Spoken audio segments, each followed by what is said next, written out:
the Abyss kinda threw a wrench in our relaxation, though. Still, spending time here really has felt like a vacation. The Kaholosaurs are so nice and so fun to play with. Their bellies are super bouncy. Oh, and Atea's snacks were so delicious. She gave Paimon some for the road just this morning, actually. Yelling at some kids who got caught throwing stones in the hot springs, so not much has changed since we first met her. Hey, you guys! Sleep well last night? Yep, this area is so nice. Glad you like it. I was thinking of taking you guys out to do some sea fishing. Later tonight, we can eat whatever we catch. Fresh fish is absolutely delicious right off the grill. Hey, Mualani! Yeah? What do you need? The team sent out to fight in the Night Warden Wars has returned. And Kachina? Is she back as well? Kachina fell in battle. But don't worry, the team was victorious, so the Rite of Resurrection will be held in the stadium soon.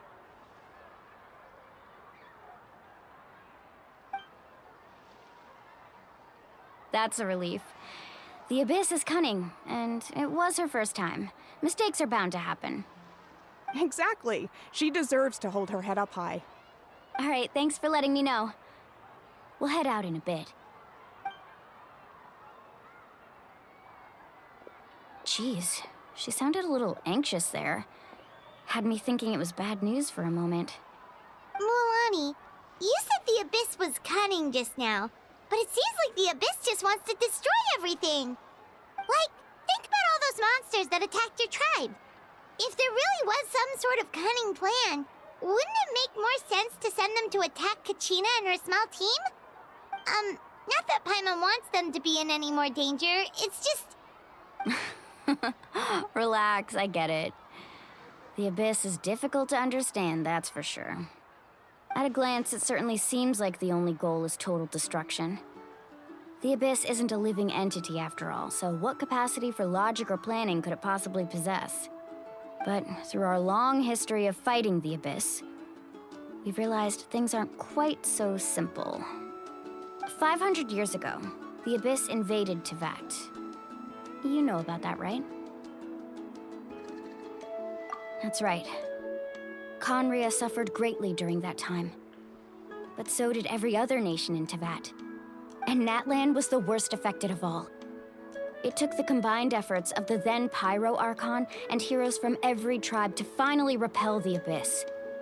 Even so, the effects of the invasion lingered for hundreds of years, only able to be reversed little by little. Our tribe's waters were contaminated. The Children of Echo's territory was overrun by dangerous sludge surging from underground.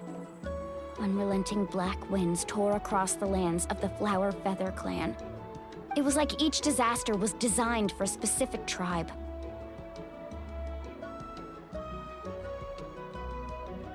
Exactly. We once thought that the Abyss's desire for destruction was a sort of primal instinct, but its methods are, in truth, marked by intelligence. We now believe the Abyss has invaded the Night Kingdom, and has the capacity to read the memories of this land at any given moment. And that's how it became so dangerous and cunning. Almost like it knows you inside and out. Yes, and that's why we've been unable to fully eradicate it, even after all this time. Luckily, the problems left behind by the Abyss have been successfully addressed by the various Pyro Archons we've had over the years. Now every tribe is prospering and things are looking up. I mean, just look at what we managed to do a few days ago. We totally fought them off.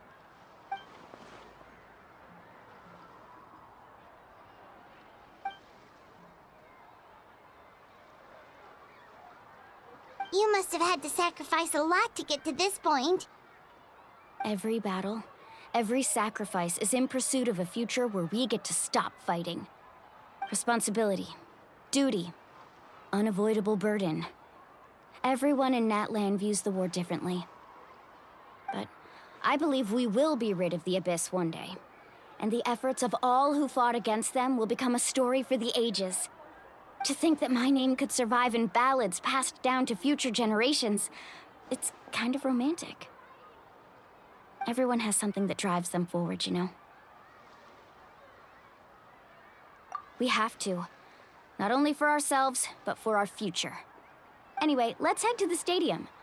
Our fishing trip can wait until Kachina's back with us. The sea's not going anywhere.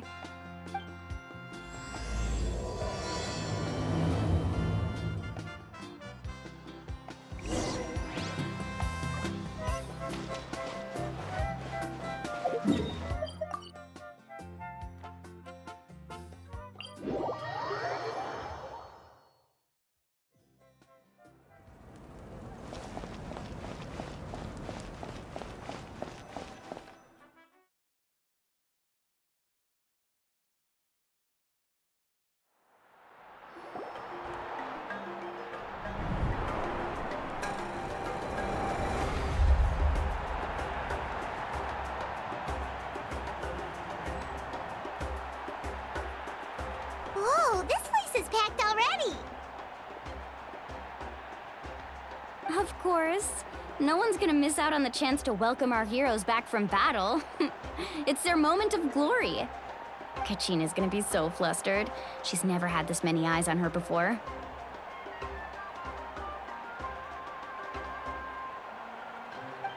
Yeah, she doesn't seem like the kind of person who likes being the center of attention. Looks like I'm just in time. Kinich, you're here! Yeah, a commission ran longer than expected, but I made it. I heard about the incident with your tribe, Mualani. Is everyone all right? Yeah, it's all taken care of. Our new friend here's got some tricks up her sleeve, by the way. She's just as strong as Kachina made her out to be. Hey, look! Is it about to start? That's right. Someone will come out and recite a eulogy, and then we'll sing the Ode of Resurrection together. Come on, let's find a spot with a good view. When the singing starts, just follow my lead and you'll be fine. Let's go somewhere higher up so Kachina can spot us.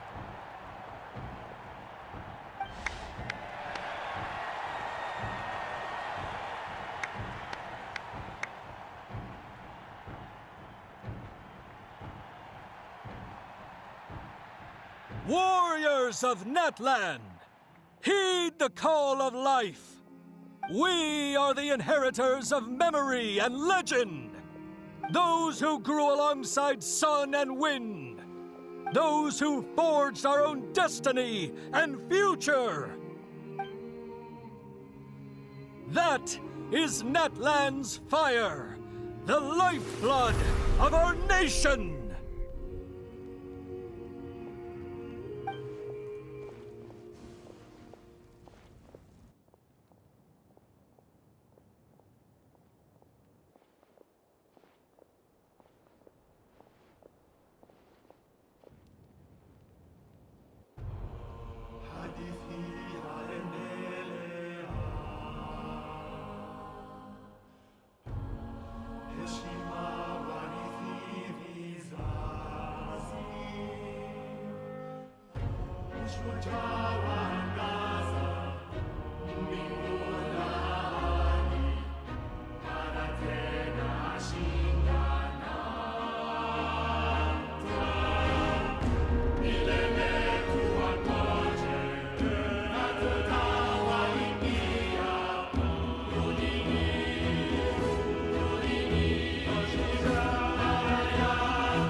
I could not find Kachina within the Night Kingdom, or locate her ancient name.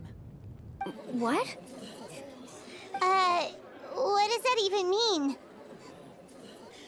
Usually once the ode is complete, the Pyro Archon and resurrected person will emerge from the flames.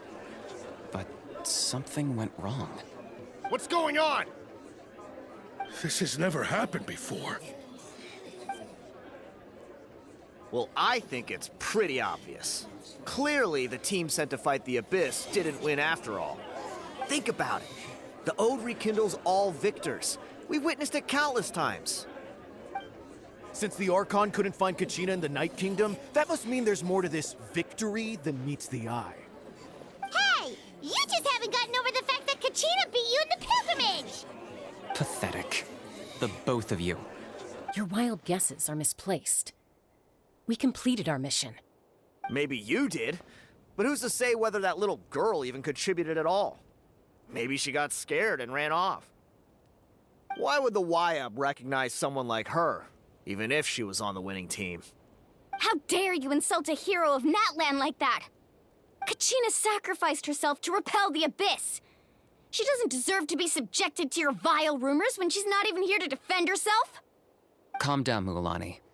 There's no point arguing with the likes of them. I can't just sit here and let them slander her like that. To insult a hero of Natlan, the person actually has to be a hero. You... Think about it, everyone. Who do you think is really at fault here? A girl who never should have even gone to war? Or the great Pyro Archon? Why would the rules of our nation suddenly stop working? That's true. If she wasn't revived, it must mean she failed to achieve victory. Maybe the YUB interpret victory in different ways? I mean, that girl didn't look all that strong to me.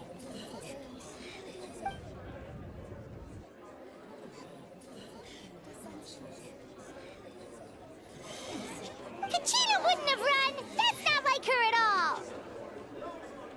No, she's been waiting for this moment for too long.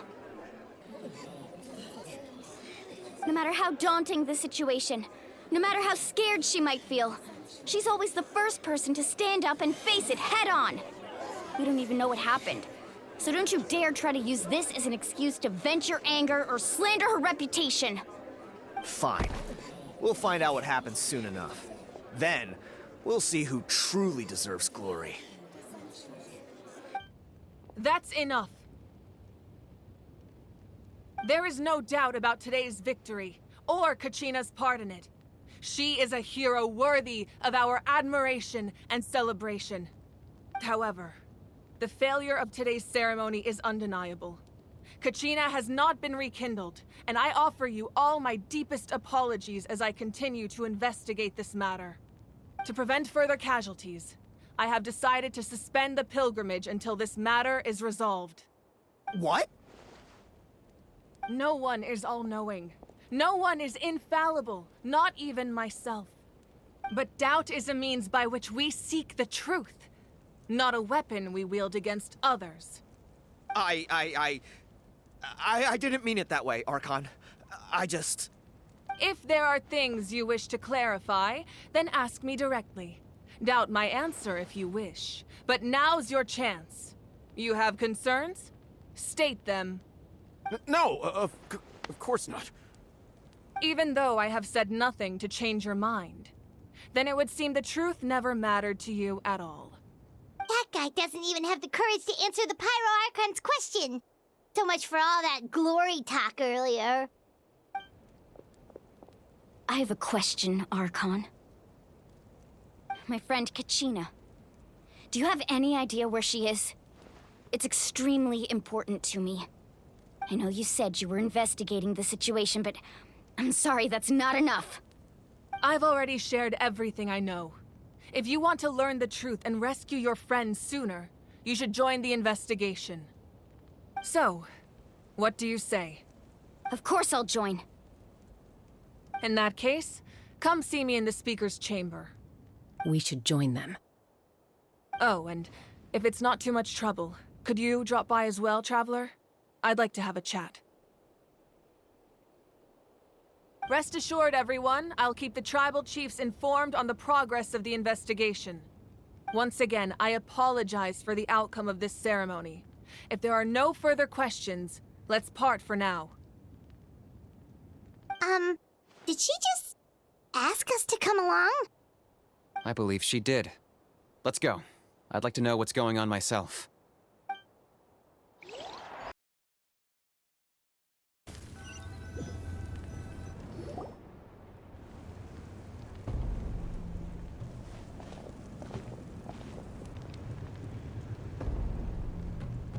The situation is urgent, so I'll get straight to the point. Kachina is undoubtedly a hero of Natlan, and I'm deeply sorry this happened to her. There's been unrest in the Night Kingdom, but I don't know what's causing it. As a result, I've been unable to track down her location. Until we find and address the cause of the unrest, the Ode of Resurrection will continue to be ineffective. And that means Kachina won't be able to come back? That's correct. Not until the problem with the Night Kingdom is resolved. How long will that take? It's hard to say. Kachina always dreamed of fighting the Abyss, of doing her part to defend Natlan. She wasn't afraid of death because she knew, if it came down to it, the Pyro Archon would be there to bring her back to life. Whenever we sat down together, exhausted from training, she would always hum the Ode of Resurrection. She was supposed to come back to us. We were supposed to hug her and celebrate with her and share her joy. We supported her every step of the way, but what are we supposed to do now? Sit peacefully and wait for her return? Lose ourselves in grief over her death? Tell me, are we her friends? Or her murderers? That's not fair, Mualani. It's all right. I understand your rage and your grief. Kachina's life means a great deal to me, Mualani. Believe me, I want to bring her back as soon as possible. I would give you that peace of mind if I could. But please, hear what I have to say so I can at least give you a broader picture of the issue we are now facing. Considering the recent attack on your tribe, I believe the Abyss has found a new means of undermining the rules of our nation. You mean...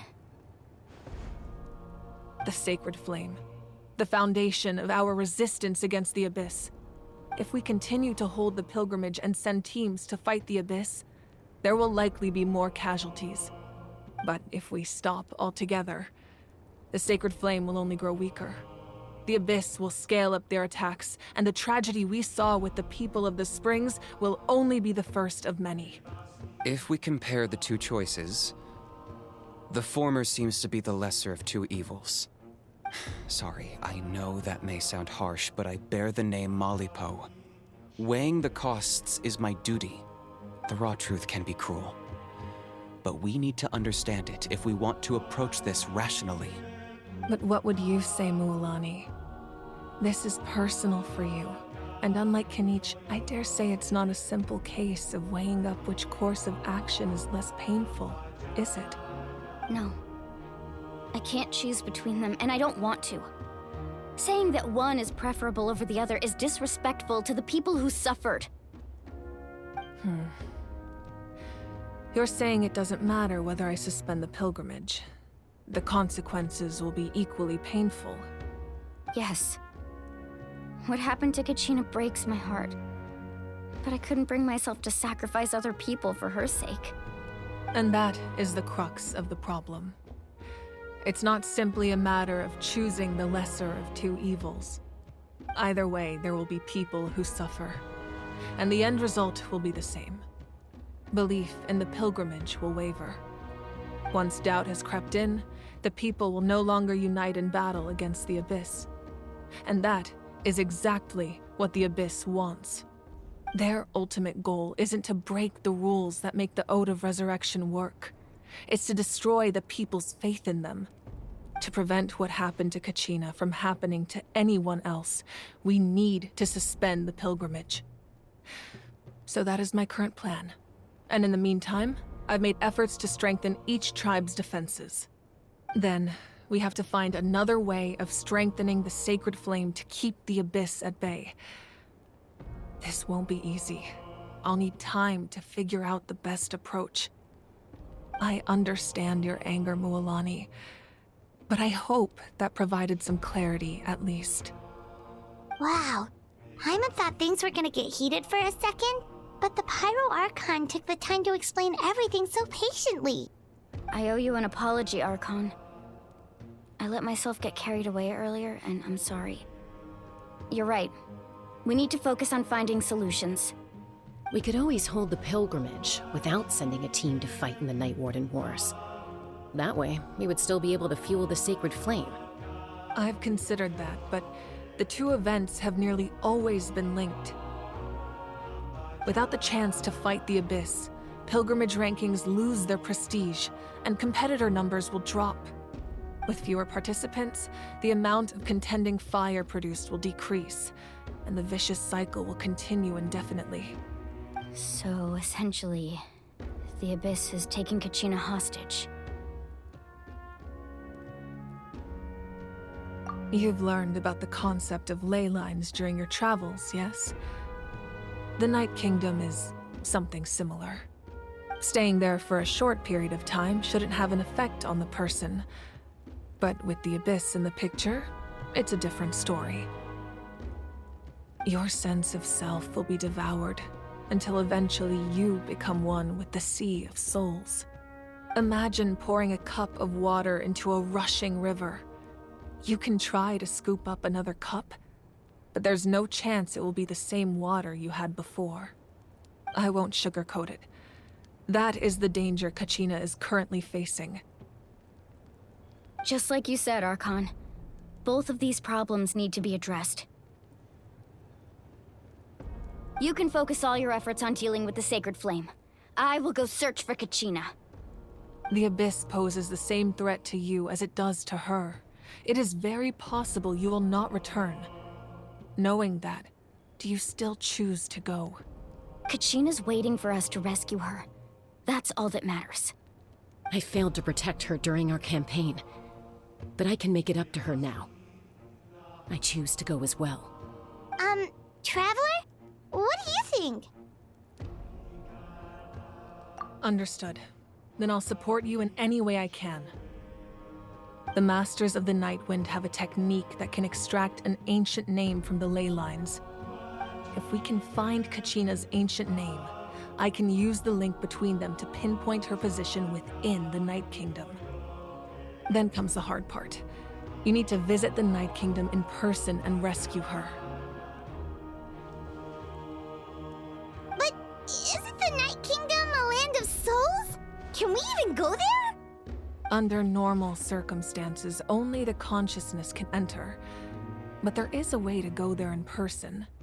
However, know that the Night Kingdom will attempt to repel you, and the Abyss certainly won't leave you be. That's fine by me. Same here. Fighting the Abyss is nothing new for me. So, Paimon's the only one who's scared? Well, if you're going, Traveler, Paimon's going too.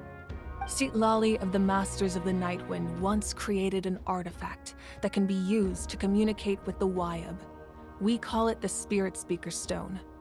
It was originally used as a ceremonial artifact wielded by the tribal chiefs, but that spiritual quality also means it can be used to search for an ancient name. That was the artifact I delivered to the Scions of the Canopy a few days ago. Didn't think I'd be hearing about it again so soon. Thank you so much for your help, everyone. Your thanks are unnecessary. I will offer you whatever aid I can, but your fellowship and courage are what will truly decide the success of this operation. Besides, you're the ones helping me. I can only focus on one thing at a time, after all. Traveler, I certainly didn't expect our first conversation to be so serious. I've heard all about your accomplishments. Ever since you arrived, I've been hoping to meet you and offer you Natlan's highest level of hospitality. Why? Why? Is that not what happened in the other nations you visited? Yeah, things were pretty complicated at the start. And, you know, in the middle. But our reputation's solid nowadays. That's more like it. After all, I've heard you're someone who transcends fate. Perhaps even more than you can imagine. But we can talk about that some other time. Ideally, this would be the perfect night for a drink and some musical ambiance. But there are important things to be done. Oh, I almost forgot. Atea was wounded in the fight against the Abyss. She wanted us to give this to you. It embodies fond memories and my strength of will.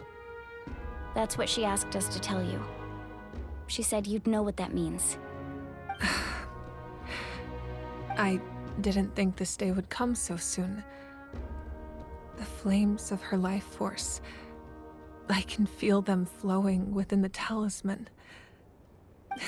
If things were different, the two of us could have enjoyed the hot springs together while she gave this to me in person. We're supposed to be hot spring buddies after all. But don't worry. This talisman means a great deal to me. I'll take good care of it, and once this is all over, I'll pay Atea a visit.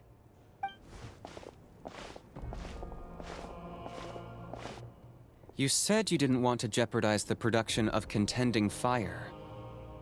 But that's not at all why you decided to suspend the pilgrimage, is it?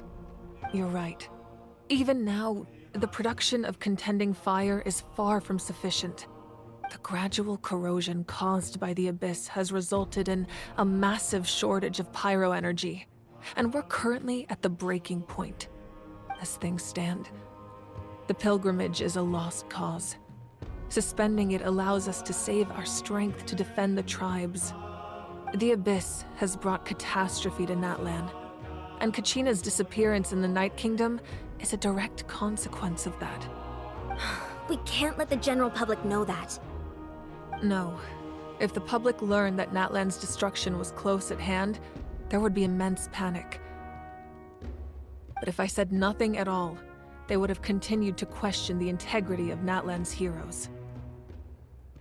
Another simple choice. The latter was clearly the better solution. But you chose otherwise. I have never subscribed to the belief that the right choice is the one with the fewest sacrifices. Let's go. There's still a way for the sacred flame to last a little longer. You mean? Yes. Come with me.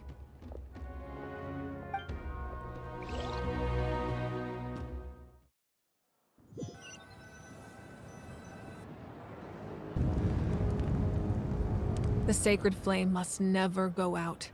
Not only does it strike fear in the Abyss, but it's also the pillar of Natlan's stability. So until our heroes are ready, I will sacrifice my power to keep it burning. But that can only last so long. I think we should focus on the remaining ancient name-bearers. Don't let desperation cloud your judgment.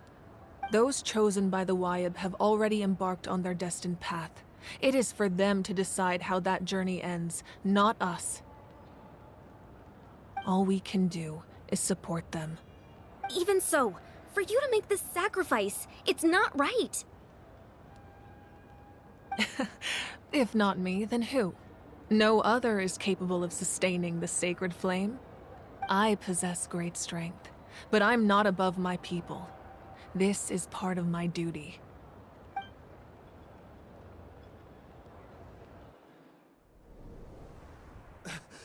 Archon, it's the Fatui!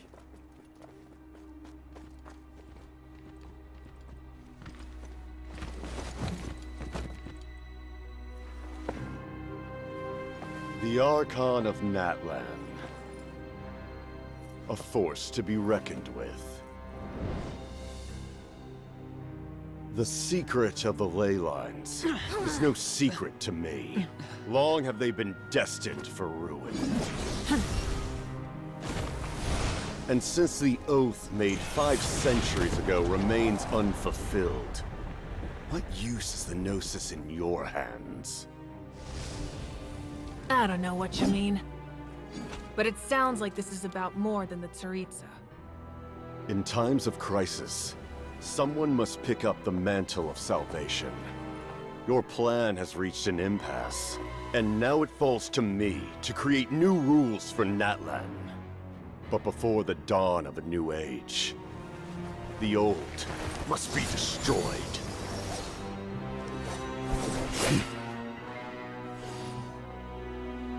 I assume that's the end of your speech? Good. People like us. Let our blades do the talking!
Masters of the Night Wind. Send word. The captain and his followers must be apprehended.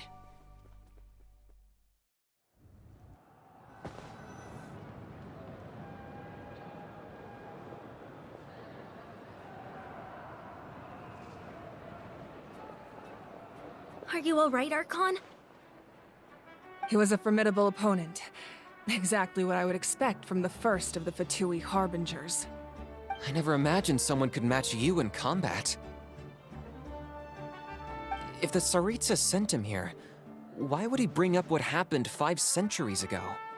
Yeah. And how much does he know about Natlan? The Harbingers are all driven by their own personal goals. The only purpose that unites them is collecting the Gnosis. But I'm sure the captain has his own reasons for being here as well. Whatever his motive, we should shift our focus to the Fatui. If they attack again, and we're not prepared, we're done for. No, we're running out of time. The wound I inflicted should hold him back and weaken him for the time being. Besides, I'm sure you noticed, the power that came to his rescue just now came from the Masters of the Night Wind. In other words, there are traitors among us. Not necessarily. This could prove to be a very valuable turn of events. When we exchanged final blows, I sensed an unusual presence within him. I'll need to investigate further. Kanich, go to the Masters of the Night Wind and look into who could have aided the captain. Speak to Sitlali. She should know. Of course, I'll head out right now. Do you still intend to... Yes, but fear not.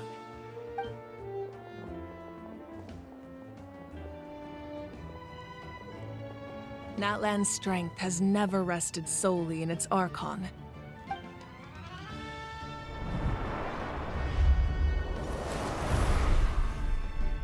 Together we foresaw the only path that leads to our nation's future. We must trust in that vision now.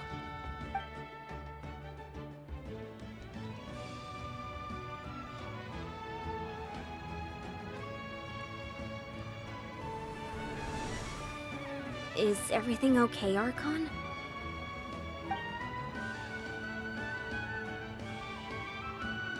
Completely fine. Just lamenting the fact that I never got a picture when I could still turn my hair into flames. Too late now. I just hope the others have a safe journey.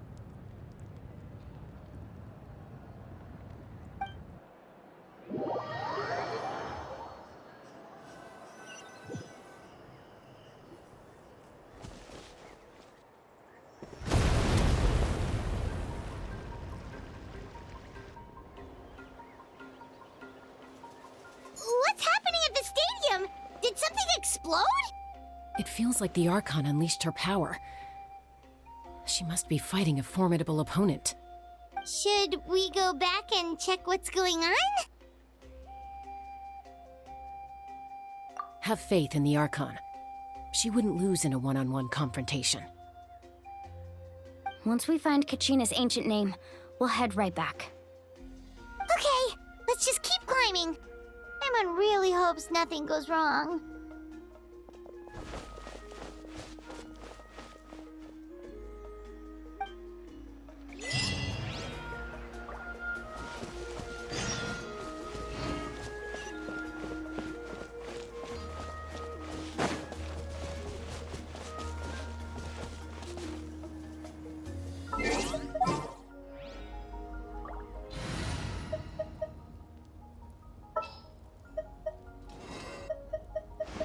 Perhaps we could take a walk by a riverbank or...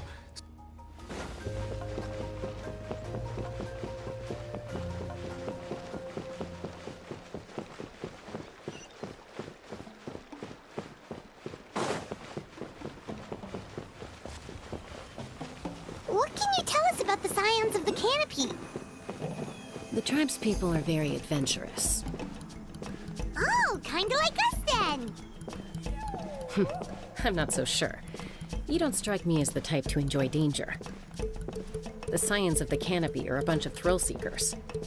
They love extreme sports like rock climbing, rappelling, volcano parkour, or even bungee jumping without a rope while a Yunkasaur stands at the edge and uses its tongue to catch them. Sound like something you'd be interested in? Okay, that does sound different from our usual adventures. Paimon's not doing any of that. She can just cheer you on from the sidelines.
That's Wyna, the tribal chief.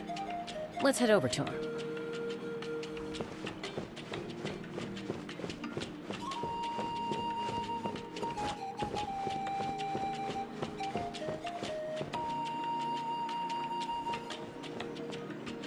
Chaska? Nice to see you again, Wyna. I'm afraid we don't have time for pleasantries, so I'll get right to it. We're here for the Spirit Speaker Stone. Whoa, hold on a second. At least tell me why you need it first. My friend Kachina is trapped within the Night Kingdom. We need the stone to find her ancient name and rescue her. Rescue her? From the Night Kingdom? That's right. I'm sorry, but someone needs to tell you what you don't want to hear. Going there, a mature warrior would never make such a foolish decision.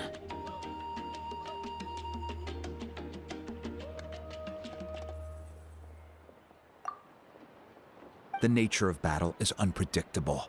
You never know how it's going to end. Losing a friend is tragic, but when that happens, the best thing you can do is focus on how to prevent further casualties. I appreciate what you're trying to say, Chief Wyna. But if the price of maturity is abandoning a friend in need, I'll choose foolishness any day. If Kachina's still holding on, then so will I. I thought you might say that. Is something wrong, Wyna? This doesn't seem like you. Life isn't complete without taking risks. That's always been your mantra. It's nothing. The Night Kingdom is a dangerous place. Can't blame me for checking if you were up to the task. If you're that determined, far be it from me to stop you. Here's the stone. Keep it safe, okay? It's not like we have a spare. Thank you. Huh. Seems like you two go way back. But aren't you from the Flower Feather Clan, Chaska? Oh, Chaska's a peacekeeper, so she's famous throughout the tribes. She's always the one people call to resolve conflicts, so we slowly got to know each other that way. Her younger sister Quichi's always hanging around our tribe, too. She's helped us out a lot in the past. Oh, you have a younger sister? Yes, I'll introduce you to her sometime. But let's get back to business. Wyna, how do we use the stone? As you probably know, your intended destination is completely different from the real world.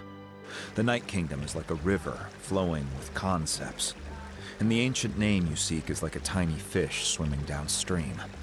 In that sense, the stone is like a fishing boat drifting down the river, but the boat alone isn't enough. You need a fisherman experienced enough to steer it in the right direction. We couldn't do that ourselves? With a little practice, I'm sure you could. You have the strength and the talent. If you want to make sure this works, though, I could recommend someone to you. Who? Vichama, a legendary warrior and scout from our tribe. He's got a keen eye and a well-honed intuition. Even his ancient name means to seek. If you're fishing for a name, you're gonna want him on the boat. Vichama?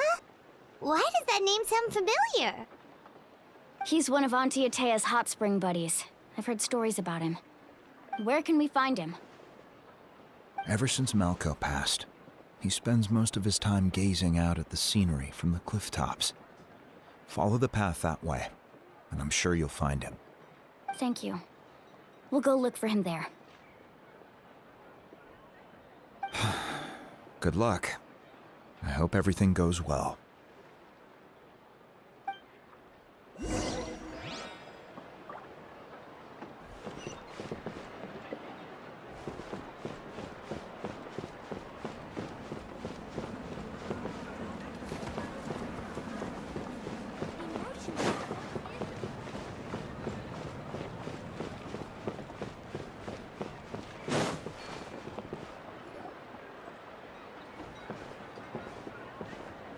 Someone admiring the scenery from the cliff tops. Ah! That must be him! Hello there, are you Vichama? That's me. Did you need something?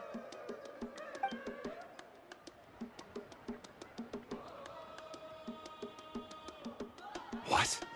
You're saying you can bring someone back from the Night Kingdom? How is that even possible? No, if you really think about it, anything's possible in that kind of place. But that would mean... Are you okay? You don't look so good. Everything's fine. I'll help you, but I do have a small request. After I help you find Kachina's ancient name, I want to use the stone to look for my friends as well. Your friend? Oh, why not mention someone named Malco? Is that who you're talking about? Yes, but I'd rather not get into it if it's all the same to you. That's not a problem. We agree to your request. Yeah. Since you're helping us find Kachina's ancient name, it's only right that we return the favor. Then we're agreed. Can I have a look at the stone?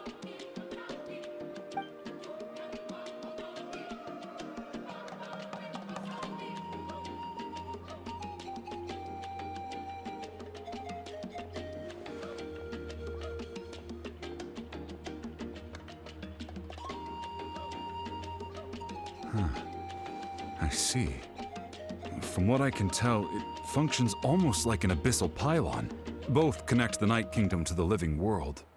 Once the connection is established, the abyss will come surging through the opening like a predator honing in on the scent of blood.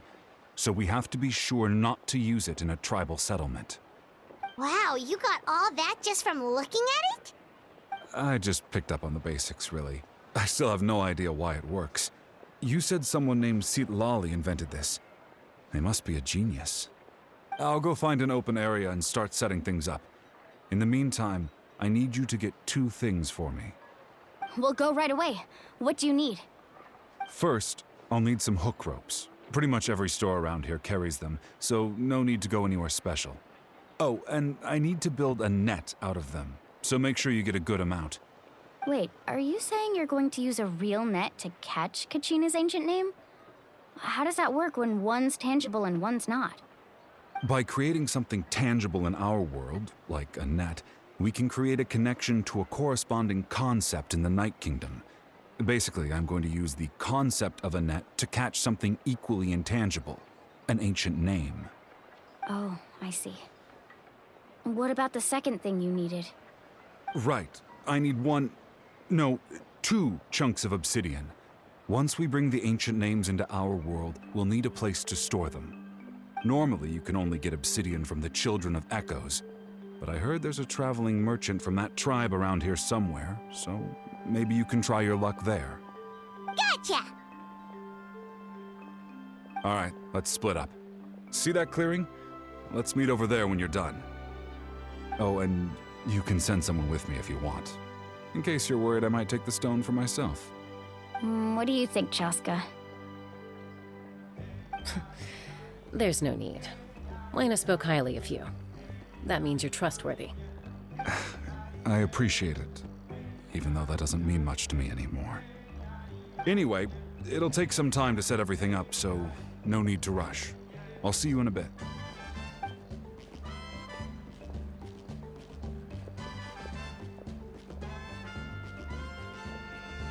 What an odd guy. He seems so defeated, but also really invested in the stone at the same time. I don't have any more insight than you, Paimon. Let's just focus on the preparations for now. Hang on, Kachina. We're coming for you.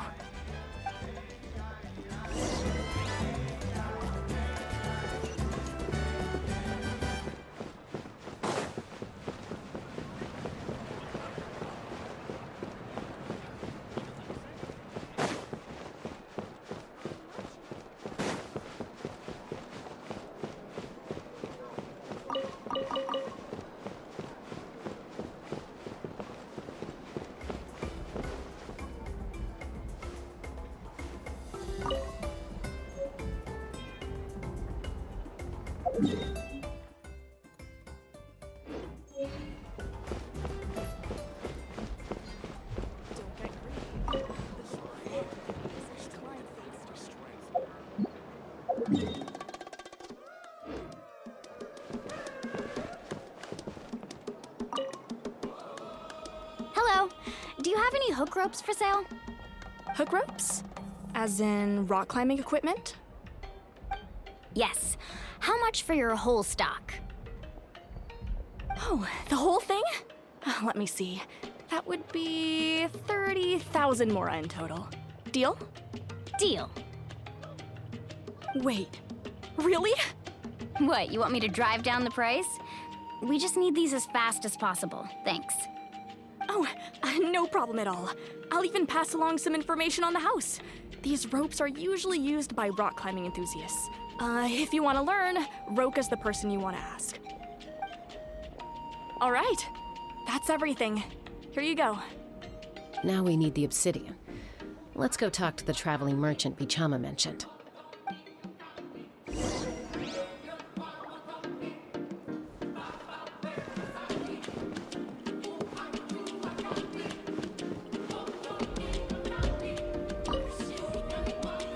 Excuse me, do you sell obsidian? Why, yes. I've got a chunk for sale right over there. Perfect. Is that the only one, though? We actually need two. That might be tough. Tell you what, I'll take a look through these boxes over here and we'll see what we can find. Thank you so much. We'll wait here.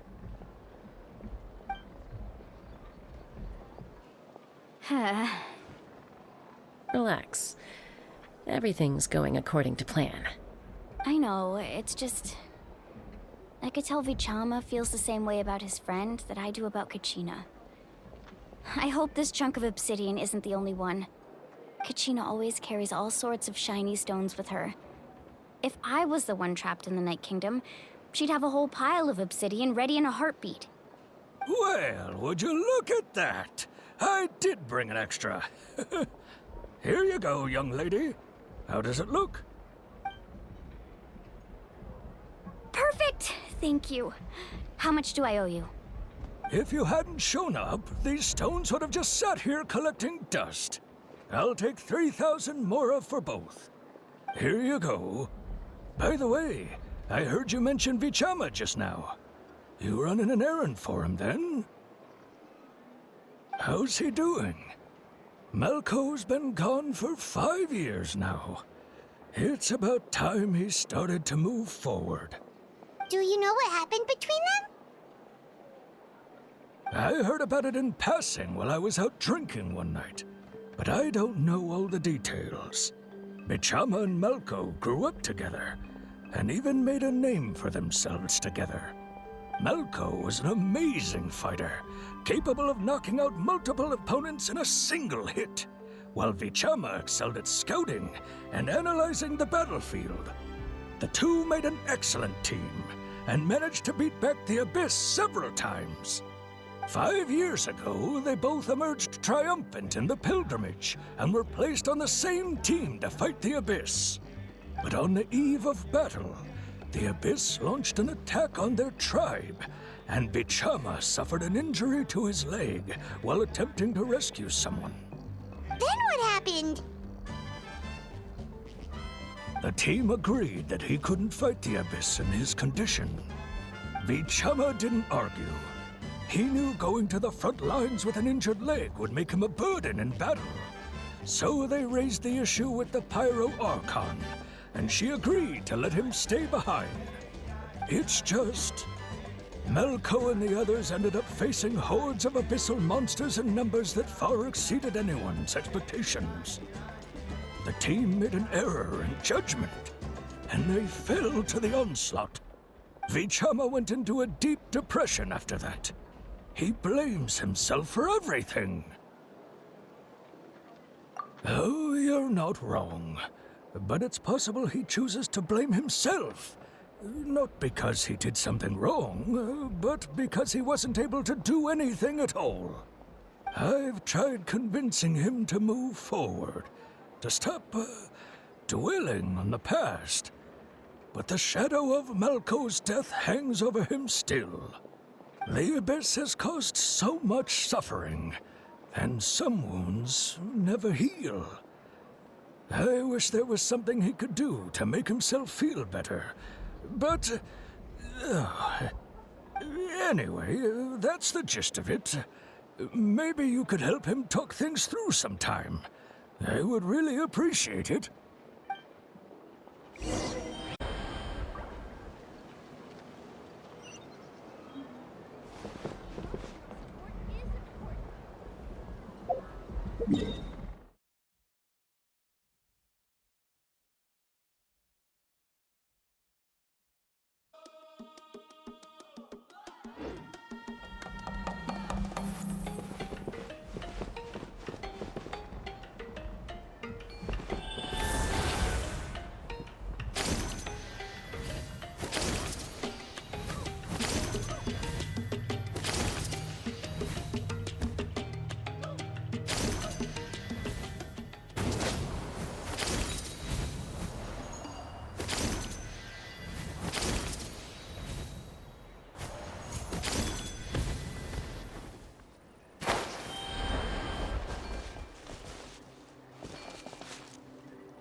Did you get everything?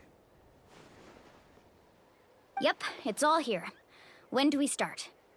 I've made all the necessary adjustments, so we're good to go. As agreed, I'll help you find Kachina's ancient name, and then you return the favor. Go ahead.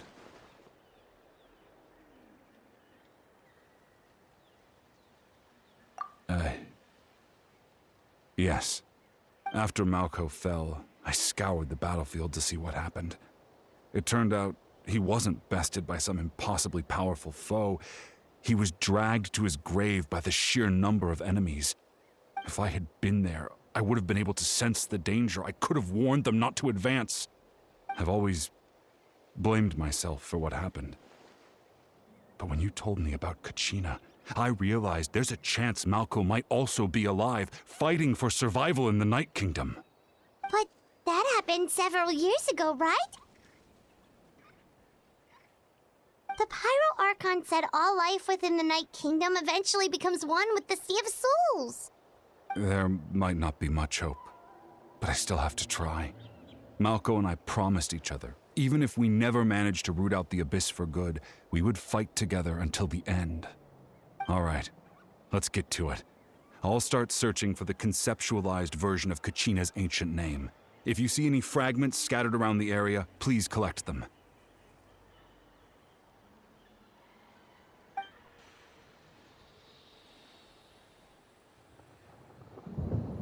Make sure you prepare yourselves for battle. As I said, the stone will link the mortal realm to the Night Kingdom. The Abyss will likely emerge in response. Look at that golden thing. It must be one of those fragments Vichama mentioned. Let's get closer.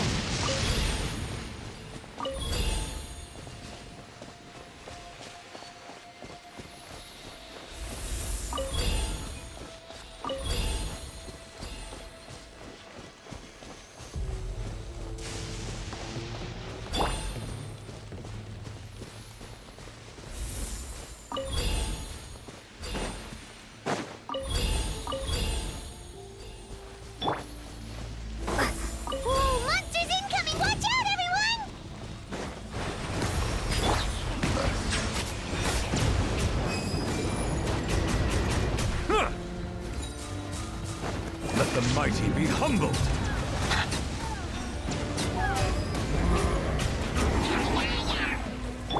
All hail! We're with... Born of ice and frost.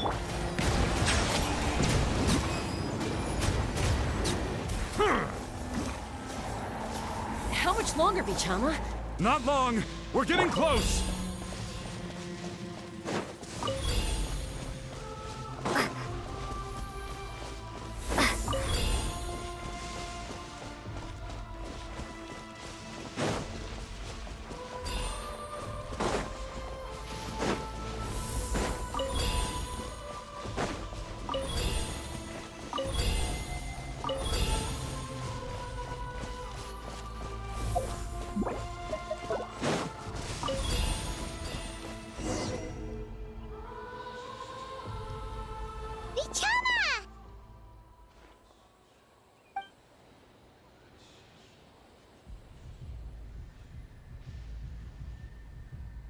Quick! Take it!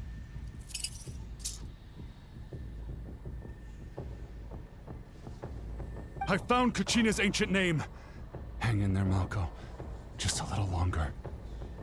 Something's not right. The power of the Abyss is getting stronger. The Abyss is corroding his body. Vichama, you can't keep going. You'll die. I should have died 5 years ago. I just need a little more time. Please, I'm almost there. Thank you.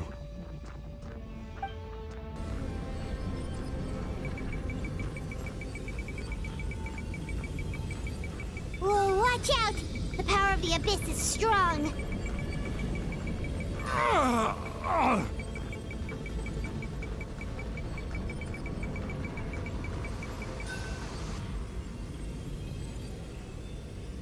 This power. Hanging in there? Malko. No! Why can't I find him? Why? We can't wait any longer. Pull him away from the stone, Mualani. I already tried, but the power of the Abyss has him in a chokehold. It's like he's tied to the stone with an invisible rope. In that case, we have no choice. I'm sorry, Seed Molly. Get back! Chaska, wait!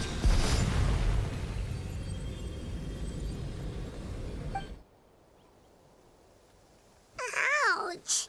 What happened just now? It looked like the Spirit Speaker's stone was... The stone's power was spiraling out of control. The only way to stop it was to destroy it. You were all caught in the shockwave of the explosion. You might feel dizzy for a while, but that's normal. Give us a heads up next time, will you? You're lucky we managed to dodge it in time. I thought I said to get back. Yeah, barely a second before you made it go poof. Not everyone has your reflexes, Chaska. We were this close to getting dragged into the explosion. Okay, I'll be more careful next time. At least Kachina's ancient name is still in one piece. Wait, where's Vichama? Vichama! Vichama! I couldn't find Malko's ancient name. It must be completely gone by now. Once your ancient name disappears, there's no coming back. From the very beginning, I knew there was a slim chance, but still. And now... it's too late to save him. From the minute he left that day, it was already too late. Vichama. I'm sure he's heard enough condolences over the years. Let's just give him some space. Huh? What's that in your hands, Vichama? It looks like something's glowing. Huh? This is...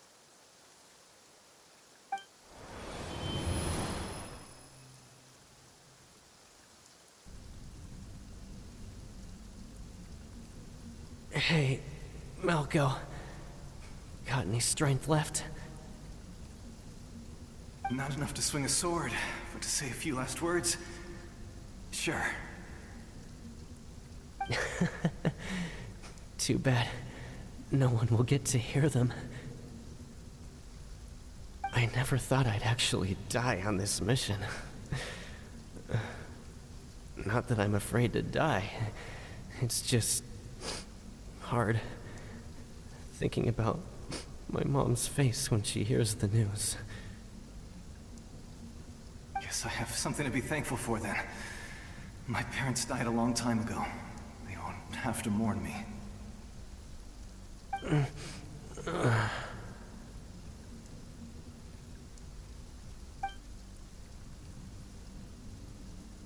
Pisak!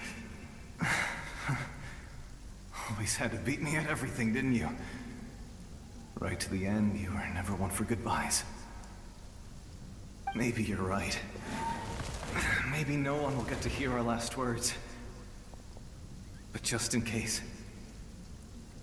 Vichama, I'm so glad you didn't come with us. Don't be sad. Just keep on living. For the both of us.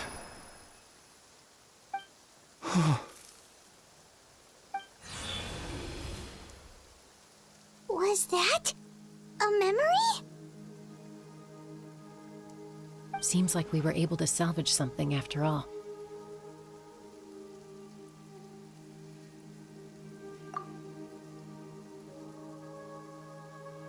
Of course. Seeing him, hearing his voice again, it makes me unbelievably happy. But it also brings with it an even deeper pain. A deeper pain? Why? Malko was always the type to put on a brave face. But in that memory just now, his hands were shaking, and his smile was forced. For all these years, I regretted not being able to fight alongside him to the end. And now I know, at the end of his life, he was thinking the same thing. Vichama. I'm fine. Actually, I heard Chief Wyna wasn't really on board with your plan to go to the Night Kingdom. When you asked for my help, I hesitated too. I knew helping you find your friend's ancient name meant leading you one step closer to danger. But I also understood why you had to try. Everyone has regrets in life, but not everyone gets the chance to make up for them. Once allowed to fester, guilt strips us of our most valuable qualities as warriors. In that sense, we might as well choose the braver path from the very beginning. If I could do it all over again, I would have followed Malko to the front lines no matter what. Even with an injured leg, there were still things I could have done. That way, even if the outcome stayed the same, I still would have fought alongside him to the end. There are critical junctures in life, and if you don't seize the chance to act, there's no going back. That's something I had to learn in hindsight. But you're still at the crossroads of your journey, so I hope you can walk away without regrets. Thank you, Vichama. I feel even more determined now. Kachina will come back to us. I'll make sure of it. I promised I would find her, and I intend to keep that promise. That's good to hear. Strange. My body, it's... Once abyssal corrosion enters the body, a portion will fuse itself to your internal organs. Even though the Traveler possesses powers of purification, the corrosion can never be fully eradicated. Thanks to her, though, you are only briefly exposed. Slowing your breathing and controlling your emotions should help you keep the symptoms in check.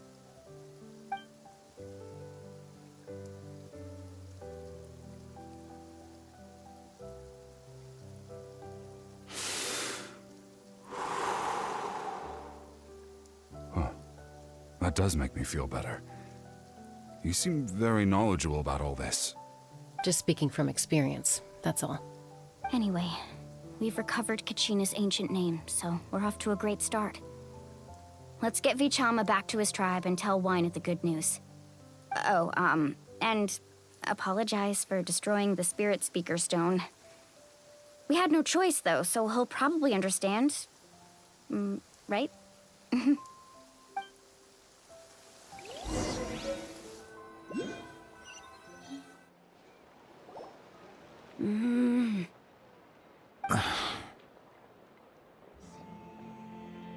Koichi, are you really gonna just stand there like that?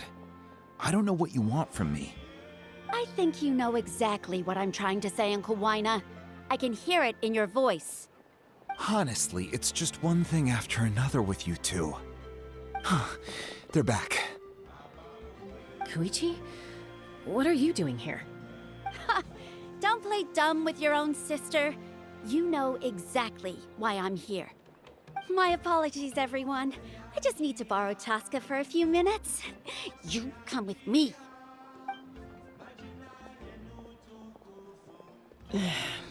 I'll be just a moment. Who was that? Koichi, Chaska's younger sister.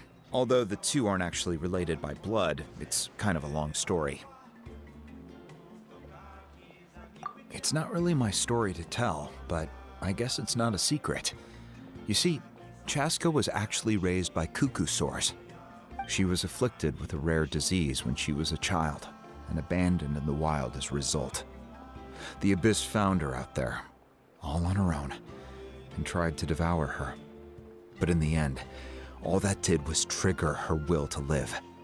That strength of will pushed her to survive. But it also planted a seed of conflict within her. Eventually, she was adopted by the cuckoo sores. Wherever they went, she followed, getting into fights right and left. For some reason, Paimon can totally imagine that. Well, when Chaska finally returned to human society, it was Koichi's parents who adopted her. At the time, Chaska still had a habit of getting into fights, so Koichi was always taking her around, apologizing to everyone. Ah, I remember those days. One of those fights was definitely with me. But, you know, kids. You're fighting one minute and your friend's the next. Eventually, she found a way to rein in that desire to fight. And now she's who people call to resolve conflicts.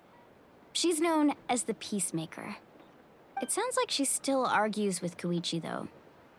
Don't siblings usually stop fighting when they get older? That's partly my fault. Koichi asked me to stop Chaska from doing anything dangerous, but you probably know by now, once Chaska makes up her mind, there's no changing it. Oh, I get it.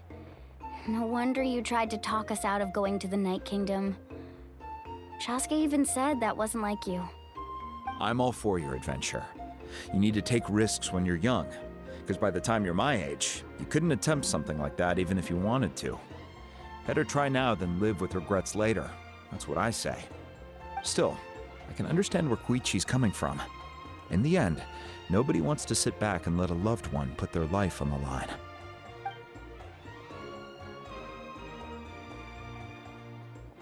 All right, it's just the two of us now. You have 1 minute to explain yourself. I don't have anything to say. You don't have to approve, but you should know I only do what's necessary. That attitude is exactly the problem. It's like you don't care. You try to sneak off to the Night Kingdom behind my back and then play it down as if it's just a trip abroad. Well, technically I am going abroad, right? Again with the excuses! We agreed, didn't we?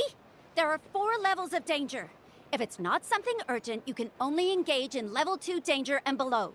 You can only go up to level 3 if a situation is so dire there's absolutely no alternative. But a trip to the Night Kingdom? If that's not a level 4, I don't know what is. And you were just going to sneak into the place without saying anything. What do you mean, sneak into the place? I always planned on walking in there with my head held high.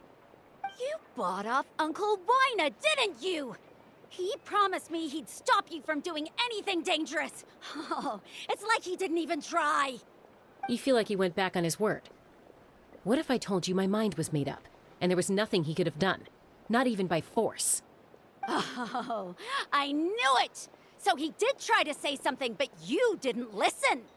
This is important. If you were in my shoes, you'd make the same decision. You don't know that? I'm a doctor, and I handle logistics. If you're going to waltz into a dangerous situation where you could lose control at any moment, it's my duty to say something. All right, whatever. Anything else? What do you mean, anything else? Why don't you reflect on what you've done and promise me you'll stay put? Time out. Is this one of our normal arguments or a serious one? Chaska, does it sound like I'm joking? Then, you need to know something. What happened to Kachina was partially my fault. I can't leave her there to die. That's not who I am. But the person you become when you lose control, that's also not who you are. That's a different issue. You said it yourself. A person is only as good as their morals. If I want to live in Natlan, I need to display qualities that make me worthy of this nation. I've also told you that managing your condition is equally important. Sometimes you have to make sacrifices. All right, let's stop this here. If we keep going, I might actually have to get serious. And I think Wina prefers his roof attached to his house. Is that a threat? That sounds like a threat to me. Koichi! Younger sisters are supposed to listen to their elders. So, you're really going to go, no matter what I say? I'm supposed to be your sister. Then support me. I'll be back. All you have to do is wait. Chaska. So, that's it. Why'd you have to turn out to be so darn annoying?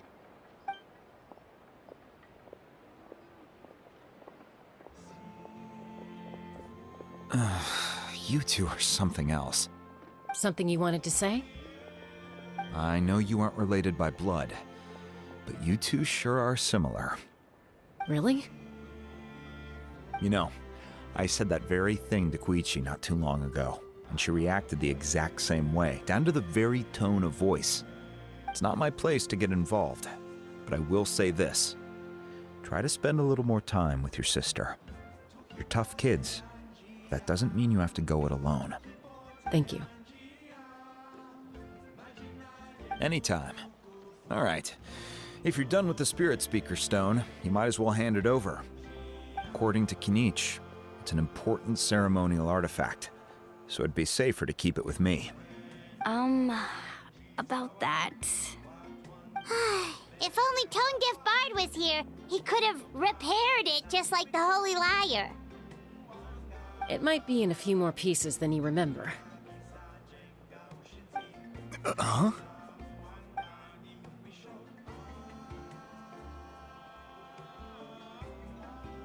I see.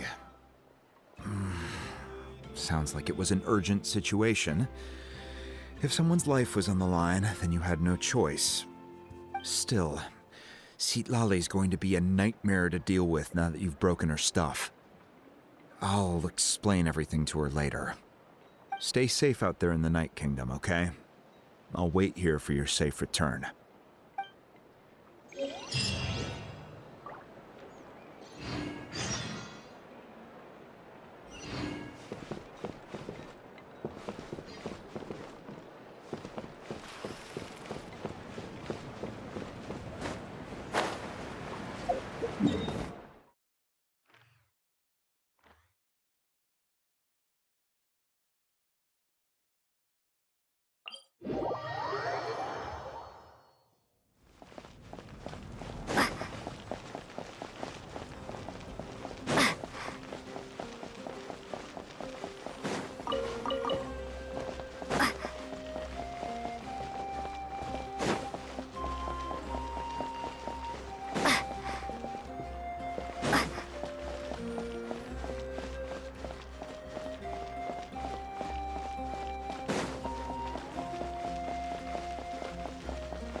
We're back! We found Kachina's ancient name, too! Well, it's fairly complicated. Let me give you the condensed version. The Fatui again? We can't go anywhere without them causing trouble. But what if the Fatui finds out you've lost your power? Won't they try to take advantage of the situation? That's why it has to be our little secret. No one else can know, or we're asking for trouble. Look, I wish I could offer you some sort of consolation, but I won't lie to you. With multiple factions closing in, there's nothing comforting about the situation we're facing. Still, all you need to do is focus on your goal. You can leave the complicated matters to me. I can also step in on the Pyro Archon's behalf. There's a limit to what I can accomplish, but I'll help you however I can. There's no need to be so modest, Yan-san. Your incredible strength has long been a well-known fact. You're the pride of your tribe. Archon, I'm sorry about before. You have so much on your plate, so much that you have to worry about. But all I could do was focus on my own feelings. You have nothing to be sorry about. We all get overwhelmed by our emotions, myself included. Your reaction to Kachina's disappearance, I understand that feeling very well. Well, now that we have Kachina's ancient name, let's go track her down. Follow me.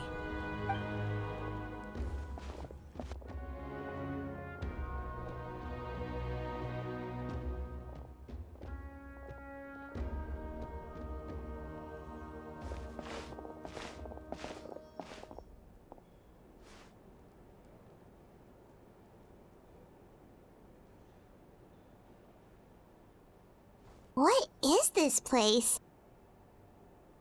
Hey, isn't that Atea's talisman? Good eye. This is where I store all the various mementos I've collected. Whoa. I've never seen this place before. There's so many things in here. It looks like there are items from every tribe. Collecting them must have taken a lot of effort. I suppose you could think of it as a hobby of sorts. In Natlan, everyone grows up listening to the stories of heroes, and physical items do a far better job of preserving those stories than our own memory. Now, I still have some preparations to make for the ceremony, so feel free to take a look around in the meantime. If you're curious about an item, I'm more than willing to tell you about its origins.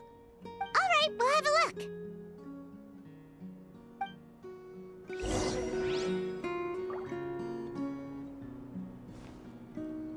This flower looks like it's thriving. You must be good at taking care of plants, Archon.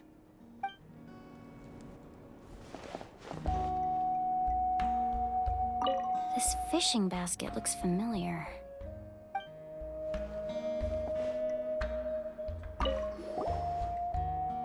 Hey, there's a fishing rod here. It must have belonged to the people of the springs. That's right. It belongs to a legendary fisherman named Matavaru. I have his entire set of fishing equipment, actually. He and I met in a tavern. He told me about a particular kind of giant fish and his meticulous plan to catch it. In his eyes, I saw a hunger and a strong fighting spirit. To him, the sea was the battlefield upon which he staked his honor. So, did he do it?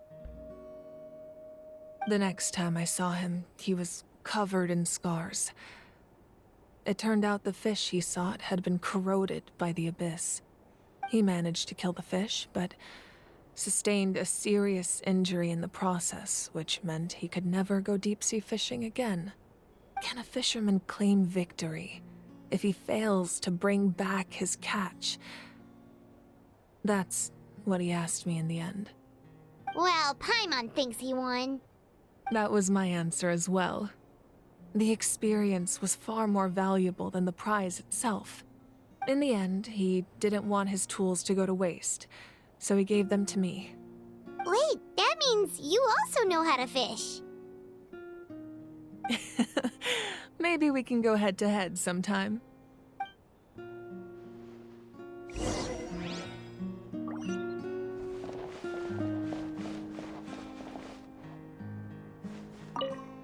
Make sure to handle everything with care.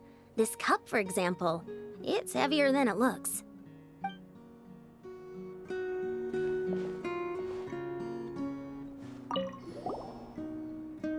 Whoa, that belt is bigger than Paimon's head!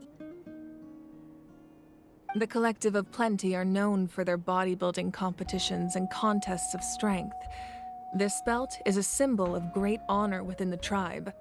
The association with strength might also have been the reason the original belt was extremely heavy.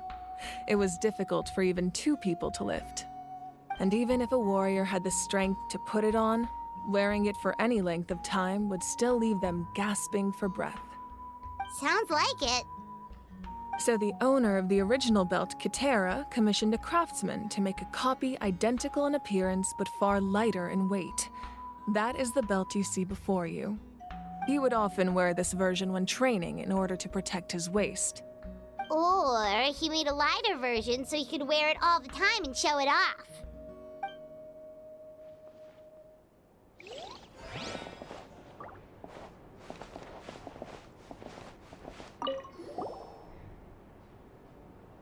There are so many jars and potions around here. Do they have anything to do with alchemy? No, those belong to the Masters of the Nightwind. They're ceremonial tools used to amplify the ability to communicate with the Night Kingdom and the Wyab. Yamaya is an expert in this field, and she taught me a lot. Even though she appears stoic and serious, she actually has a keen sense of humor. The tools you see here are quite traditional. Her students found them outdated, so she passed them on to me. The contents of the jars aren't all that special. Oh, except the big jar in the middle. That's what she really wanted to give me.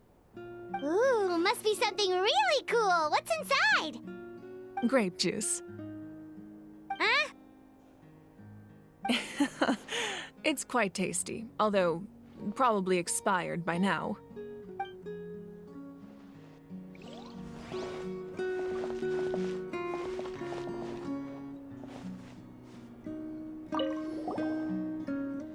This is Atea's talisman. I'm sure you're familiar with this one already. Atea was rarely ever without it. The talisman brought her a lot of luck in battle.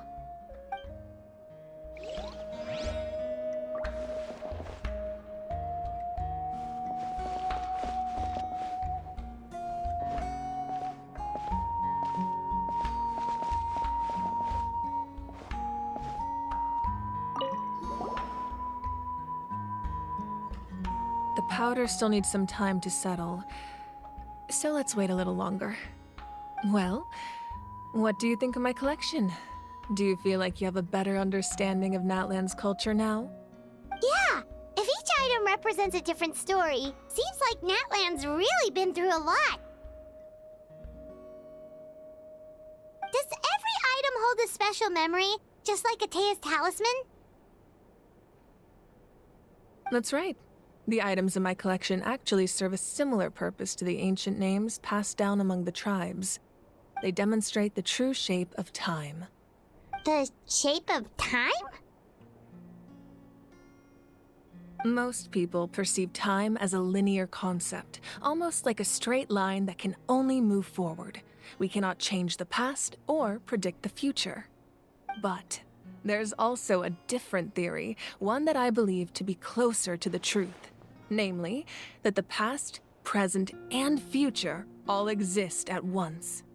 At once? Paimon's not sure she understands. Let's say your journey ended right now.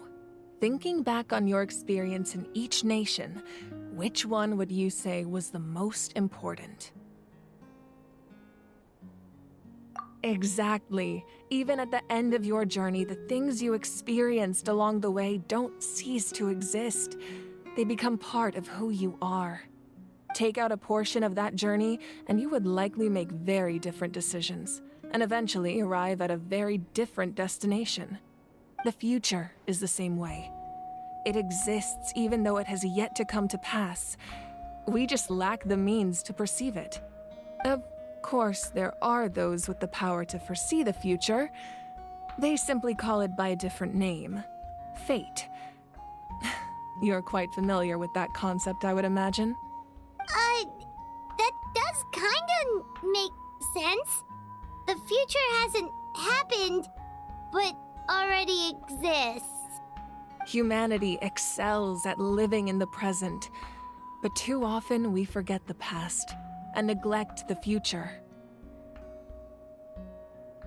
While the pilgrimage and the Night Warden Wars lead us to a better future. Only by uniting the people of Natlan across countless eras can we fight back against an enemy as formidable as the Abyss.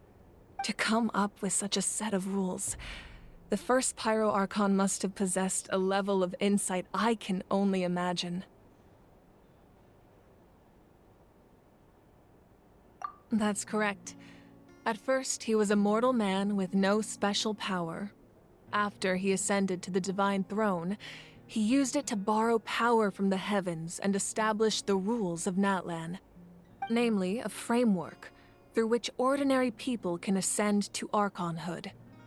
By holding the pilgrimage, we're able to determine the strongest among us, and when that person ascends to the divine throne, their inner flame will awaken. In addition, the sacred flame will grant them significant knowledge and memory of this land. After all, that's how I came to know everything I just told you. So, it all comes down to the power of the divine throne and the rules. Wait, is that a family portrait? Yes, that's my mother, father, younger sister, and the little saurians we raised. I turned a piece of my dad's leather armor into a canvas and commissioned a famous artist to paint our likeness. Your sister is so cute! It looks like the two of you are really close. Paimon was having a hard time thinking of an Archon as an ordinary person, but seeing this portrait, it kind of makes sense now. It really doesn't look like there was anything special about you before. Oh, wait, is Paimon allowed to say that? A little late for that question, don't you think? Sorry! Paimon's so sorry! Paimon's mouth works faster than her brain sometimes! It's all right. I'd never get upset over something like that. No matter what others may say, my past is a precious part of my identity. I'm forever proud of the life I used to lead. Becoming the Archon doesn't mean you sever ties with your family. The position just comes with a lot of responsibilities, so it impacts how often you get to see them. My father made the most delicious stew, so my sister would often bring me a large pot of his cooking, and he would sit on a blanket and eat it together. One time, we didn't close the door securely, and the saurians we were raising ran into the room and knocked over the entire pot. My sister immediately burst into tears. The two troublemakers were going for the meat, but when they saw my sister's distress, they froze on the spot. I still remember the way they laid there, sulking like a pair of children, even after making such a mess. It was frustrating, but in the end, all I could do was comfort my sister and move on. Wow.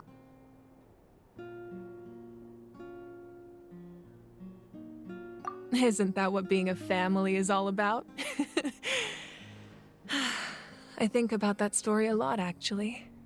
As the Archon, I made a vow to defend this nation, and experiences like that, they remind me exactly what I'm trying to protect. Well, what happened after that?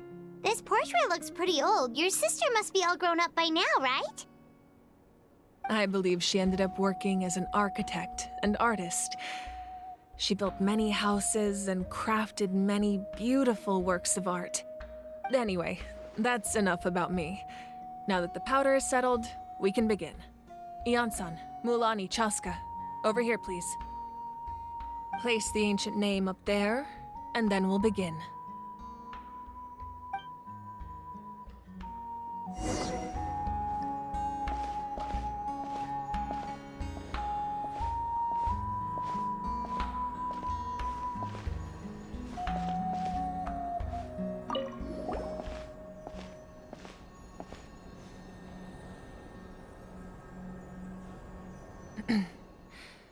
Surely as the echoes of life resound through heaven and earth, so too shall our stories remain eternal.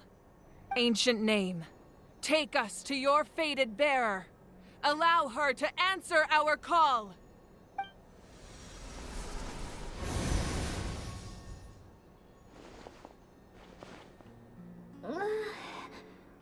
Am I hallucinating again? Kachina! Are you okay? Huh?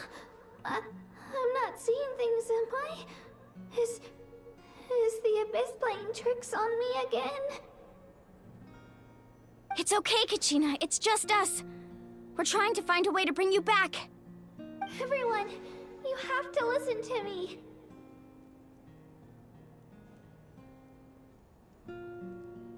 I I've been investigating the Night Kingdom this entire time, and I figured out what's wrong. The Wyab is being affected by the Abyss. I was waiting for the Wyab to send me back, but then this really strong monster came in and it almost killed me.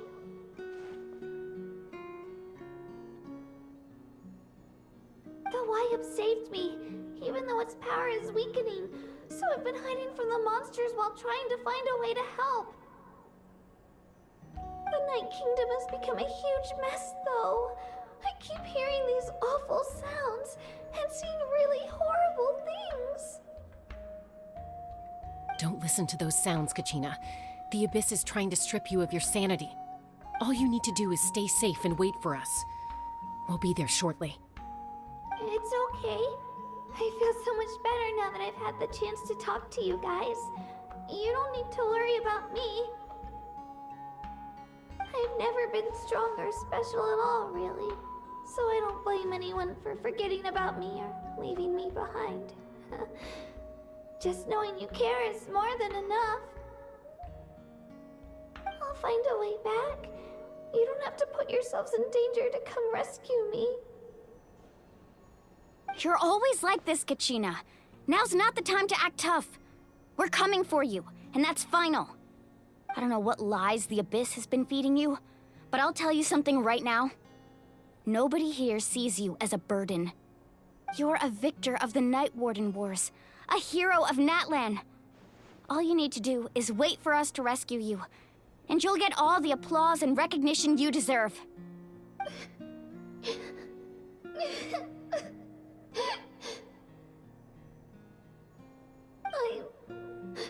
I'm really scared. Everything's so dark and creepy here. And I want to go home. Still, I don't want you to put yourselves in danger because of me. I don't want to hold anyone back ever again. All you need to do is place your trust in us, just like you always have. No one fights alone. We're not leaving you behind. Not ever. Yeah, we're so close. We can't call it quits now. Thank you. Be careful. Looks like we've lost contact. Now comes the most dangerous part. You have to traverse the Night Kingdom in your physical form. This entrance to the Night Kingdom was left behind after an abyssal invasion. Even a brief amount of time inside could expose you to corrosion. I know. I'm prepared for that possibility. All right, then I wish you all the best. I'll tell Koichi to be ready just in case. She's very experienced in dealing with abyssal corruption. That face you just made. Don't tell me you two got into another argument. No, I just feel bad for creating more work for her. I'll go with them too, Archon. The more people, the stronger the party. Thank you so much for your help, everyone. It really means a lot that you're willing to brave these dangers with me. There's no time to lose, so let's get going. Now that I've lost my power, I won't be able to provide much practical support. But I can still keep an eye on the situation from here. Eon-san, I know it's unlikely, but if you encounter a situation you can't handle... That won't happen. I hope not.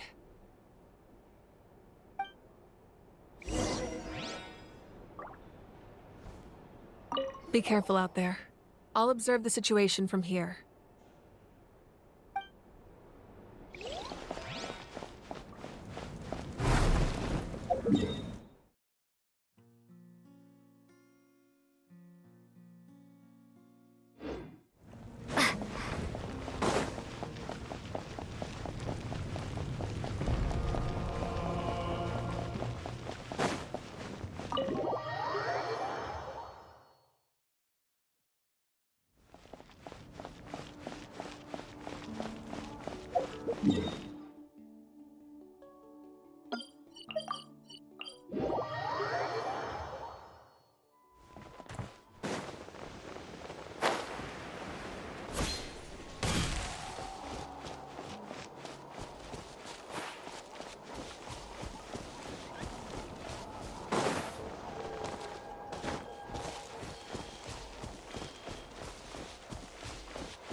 So we're underneath Natlan right now? It looks nothing like Paimon was imagining.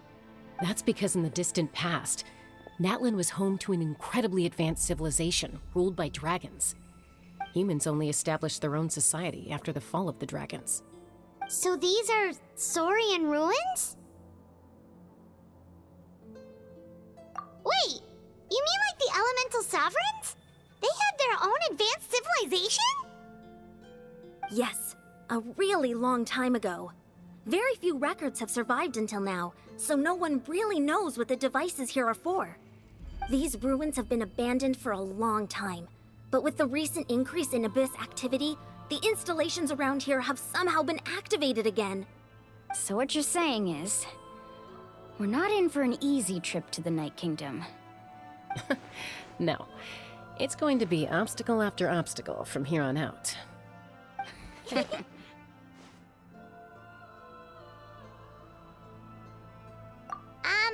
Why are you all laughing like that? It's creeping Paimon out.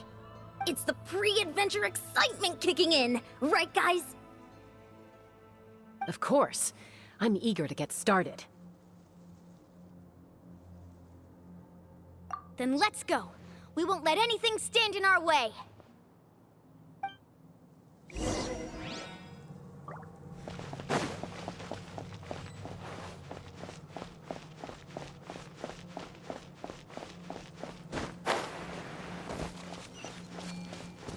Seems like the road ends here. How should we get across?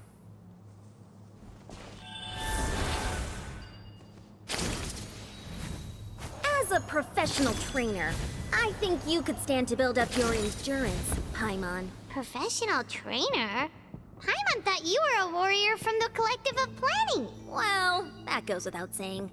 But I actually work as a sports coach. I provide professional guidance for many of Natlan's popular sports. And I don't just mean physical training. I design nutrition plans as well. Ah, so basically no sugar, no soft drinks, no grilled meat. Yeah, we'll be here all day if you list them out one by one. It's much faster to just focus on what's good for you. Such as? Vegetable juice. Want some? You know, Ian-san, Paimon feels like the two of us might not see eye to eye.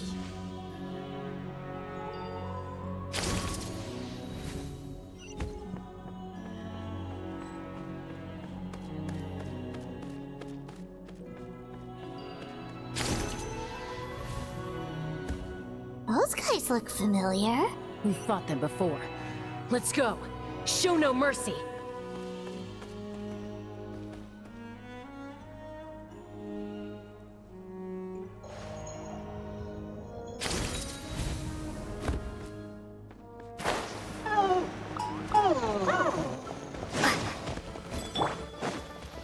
No touching. Bow your head. This is order.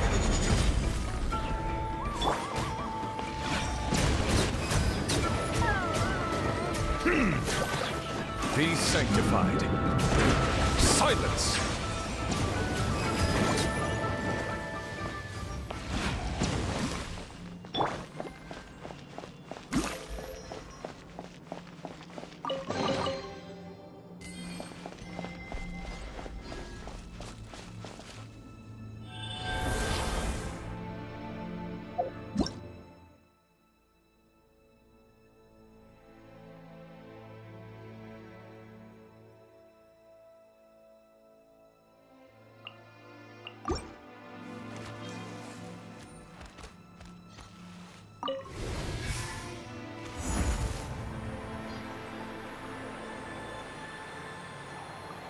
Oh, the place we need to go seems really high up.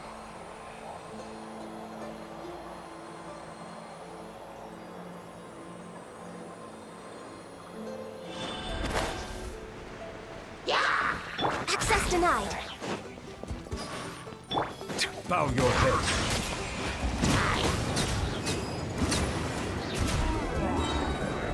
Quake!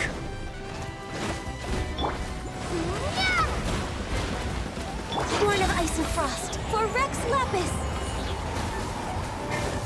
The tides beckon.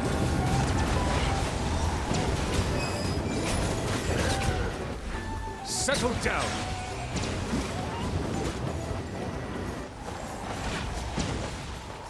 Rise!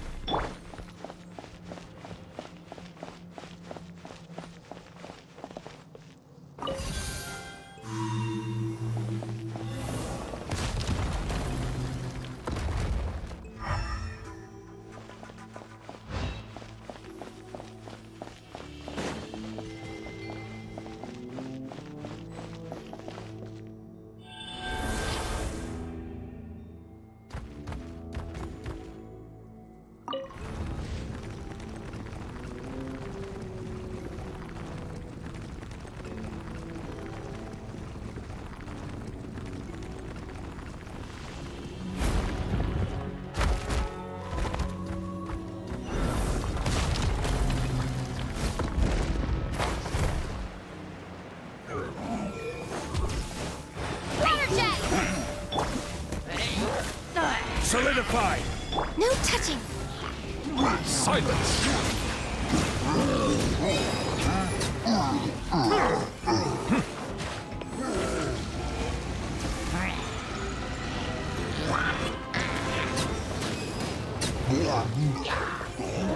Let the mighty be humbled! I will have order! Stabilize! Go! Settle down!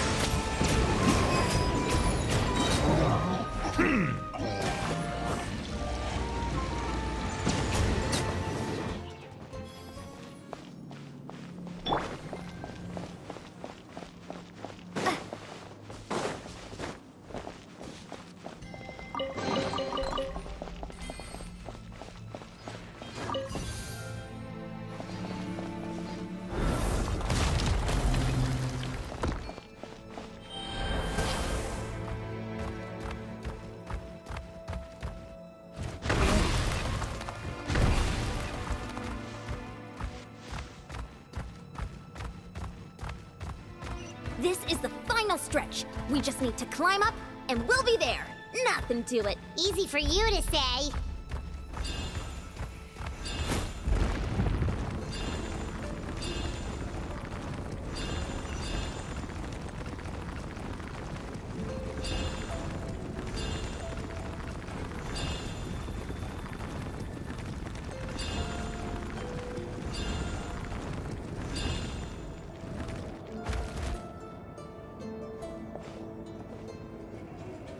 This must be the entrance the Pyro Archon told us about. The one ripped open by the Abyss. Yes. There's something in the depths of this place that feels familiar, yet also foreign. We actually have to go in there? Okay, Paimon just needs to psych herself up. Don't push her through before she's ready.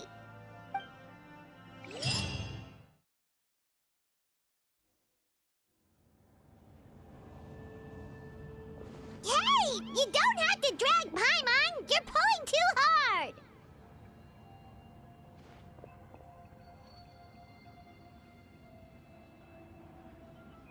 Looks like we made it. This is the Night Kingdom.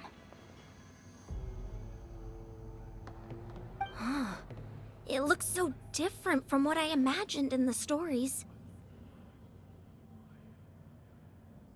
That overflow of energy is probably what trapped Kachina here in the first place. From this point forward, everything we know about the real world no longer applies. Anything can happen here. Paimon's more worried about how we're gonna make it out. We obviously can't go back the way we came. Do you see that patch of light on the ground? It's shining down from that fissure in the sky. Oh yeah, right in front of us. So that's coming from up there? Oh, it's so high up. Did we really fall that far down? Just like I said, our real-world knowledge doesn't apply here. We fell all this way, yet came out completely unscathed. If this was the real world, we'd have to climb our way back up to the entrance. But here, all we have to do is stand underneath the light and offer a prayer. That's it?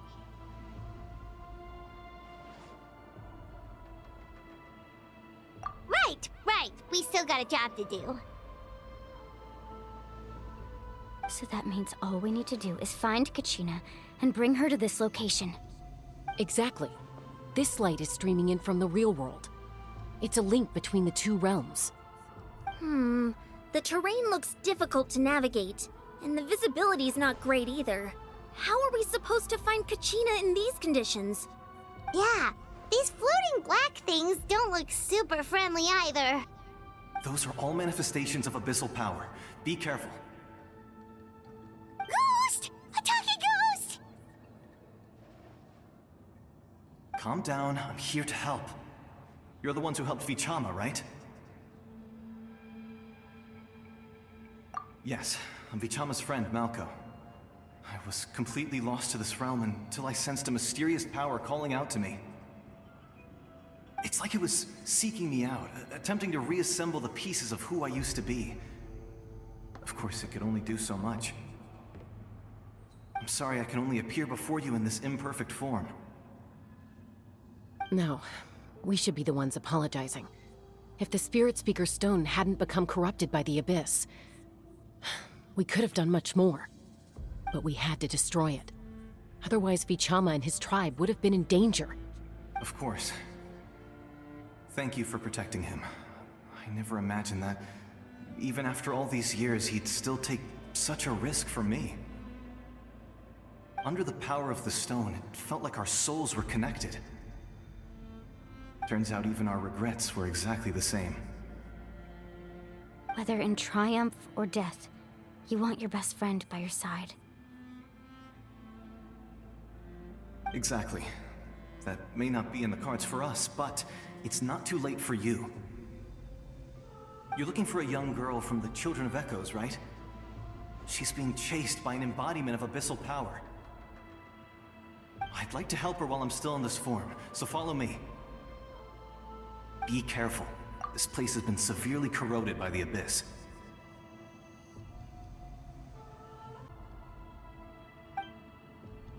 Paimon didn't realize it had gotten this bad.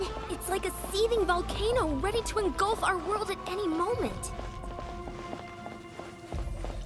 Ouch! Get back here! You can't go... Stick close to me.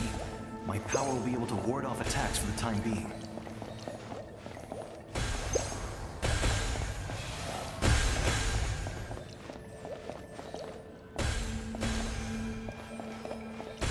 We won't be able to keep this up.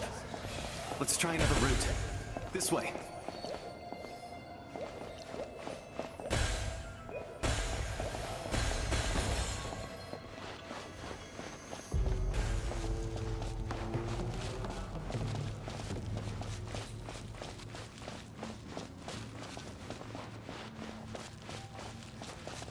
Not good.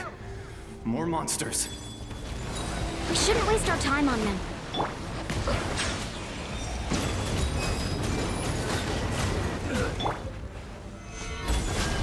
Access denied. Silence!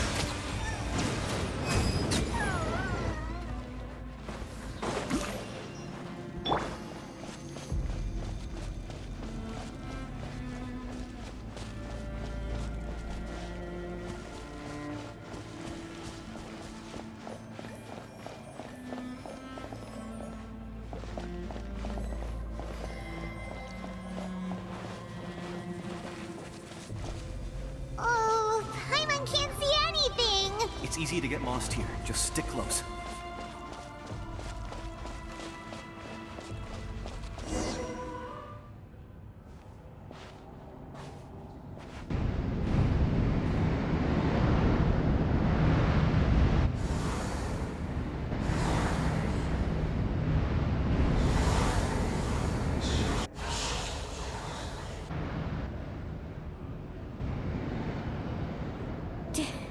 Did you hear that? What? Never mind. It was probably just my imagination. Don't scare Paimon like that! I heard it too. It was a voice from the Abyss. What did it say? Doesn't matter. It certainly doesn't harbor good intentions.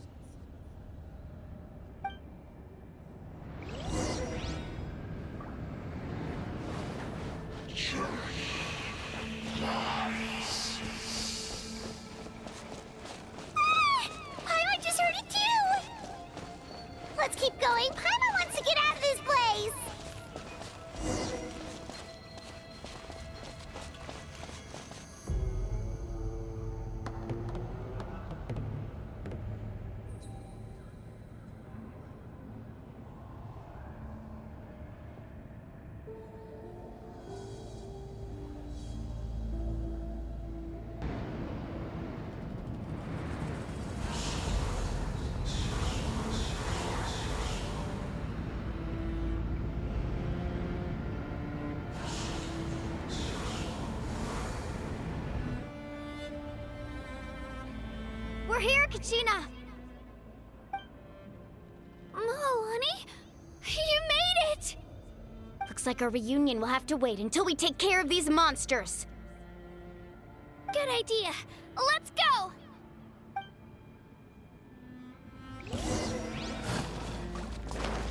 Shockwave!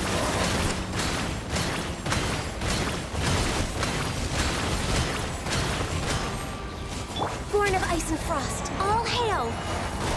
Settle down!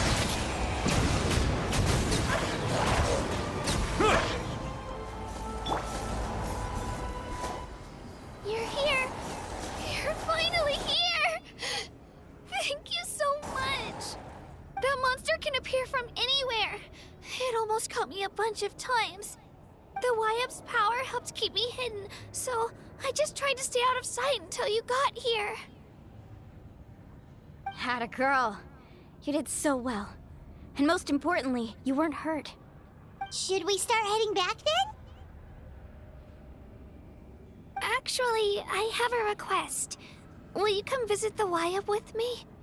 I can't exactly put it into words, but something's wrong with the Ode of Resurrection. And I know it has something to do with the contamination from the Abyss. That was the Pyro Archon's theory as well.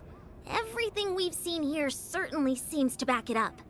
In the Night Kingdom, there are 6 main totem poles representing the Wyap of each tribe. You can think of them like the body of each Wyap. Additional totem poles, like the ones around here, serve as proxies to which the Wyap can extend their consciousness. There are countless proxies scattered around the Night Kingdom. Through them, the Wyap can extend their consciousness over the entire realm and track down souls no matter where they roam. But if a proxy were to become severely contaminated, then a soul could become lost within the Night Kingdom. Judging by the current situation, I don't think we're dealing with just one contaminated proxy. Even if we could drive back the abyssal power from one of them, that probably wouldn't even put a dent in the problem. Still, we can't just leave the Wyap to suffer. It's protected me this whole time. I agree. We might even manage to draw out the monster that's been hunting Kachina. Getting rid of the monster might slow down the deterioration of the Night Kingdom.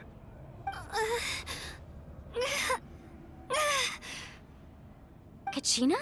What's wrong? Nothing. Just a headache. And that voice again, telling me to abandon the Wyap and leave this place. Maybe we really should leave. Kachina's already been here for too long. No, I'm fine. I don't plan on listening to that nonsense. I can hold on. Just up ahead. I'll lead the way. Besides, I can still fight, so please, help me out a little longer. Listen to me, Kachina. We'll come with you, but that's because we want to help the Wyap, not because we have something to prove. You don't have anything to prove either. It's okay if you reach your limit. We'll be there for you. All right. The sooner we get this done, the better. We've already come all this way, so we might as well try to get to the bottom of this. Let's go. This way. I'll stay here and try to stall the Abyss monster. All by yourself? That's too dangerous. It's all right. I may not be as strong as that monster, but I'm definitely more familiar with the area. Besides, I don't have much time left.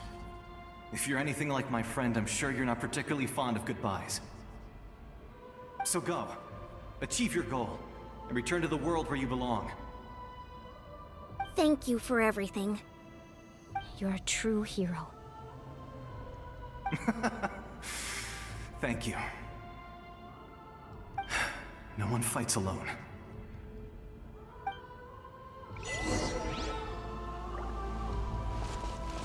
Does your head still hurt? Let me help you walk. I'm fine. You should know I'm made of stronger stuff than that.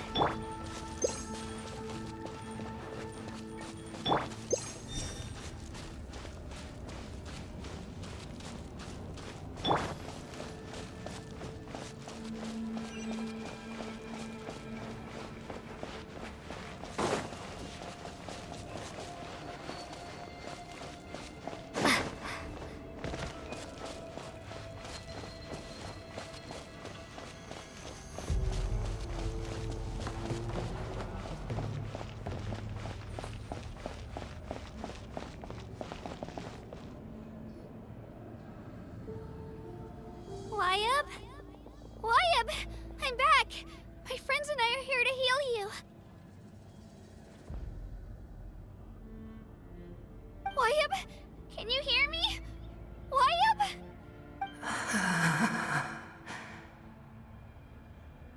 So we were right. The contamination is already too severe. It's preventing the Wyatt from answering our calls. Alright, get ready, everyone. Time to purge the abyssal energy from this place.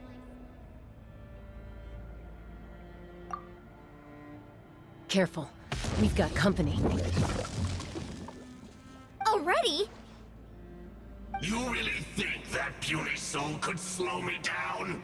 Courage in the face of futility is pure folly. He tried to get in my way, so I disposed of him. You killed Malco? He would have dispersed with or without me. Rather than worrying about him, I would urge you to focus on yourself. You may have defeated others of my kind in the past, but underestimate me now, and it will be to your peril. No, the power of the Abyss is intoxicating. The destruction it seeks captivates like a masterful work of art. I strive only for the opportunity to see it up close. I thought this naive little girl was an exception, but it turns out humanity is full of lambs willing to offer themselves up to the slaughter. That is the tragedy of your short lives. You understand nothing of all-encompassing power. Ancient names, pride, friendship, all empty ideas invented to give you a false sense of self-worth. They possess no power at all. The Pyro Archon created those grandiose ideals out of pure selfishness. Anything to avoid sharing power. Anything to avoid handing over the primordial gift to ordinary people like you. Don't believe me? Then ask yourself, why is the Pyro Archon strong beyond measure, while you, Kachina, remain so pathetically weak?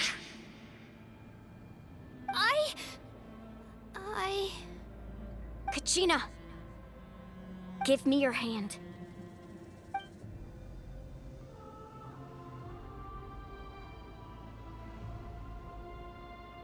Feel that?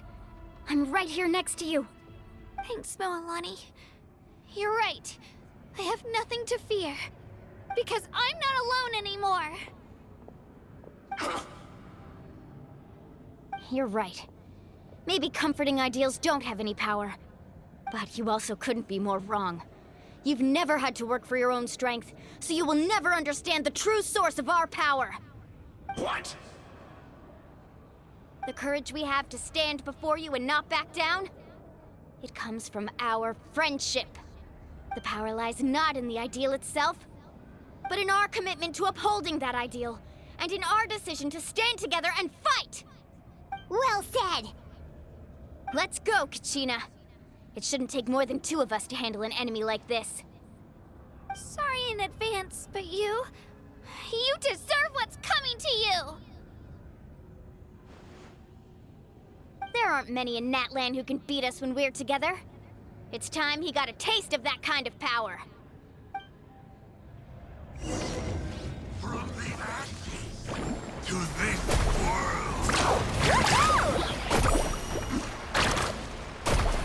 Action at the Off we go! Hear the Inferno's call! Right here! Get back! The power of flame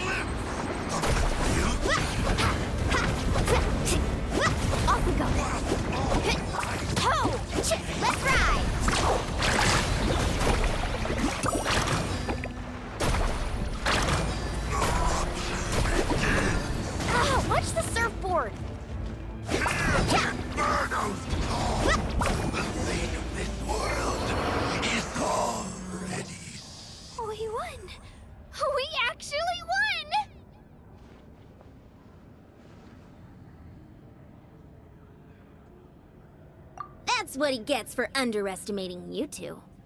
Fantastic work, Kachina! Absolutely fantastic! This makes me so unbelievably happy. I'm happy too, Mualani.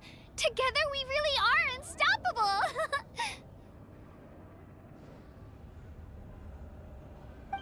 Huh? What's happening?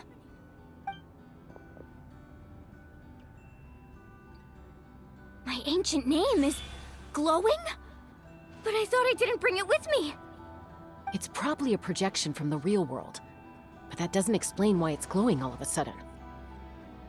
Wait, does that mean you're...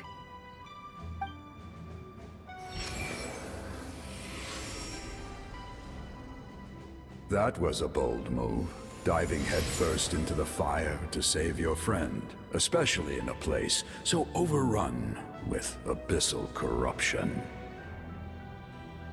Still, seeing you pull it off was really something.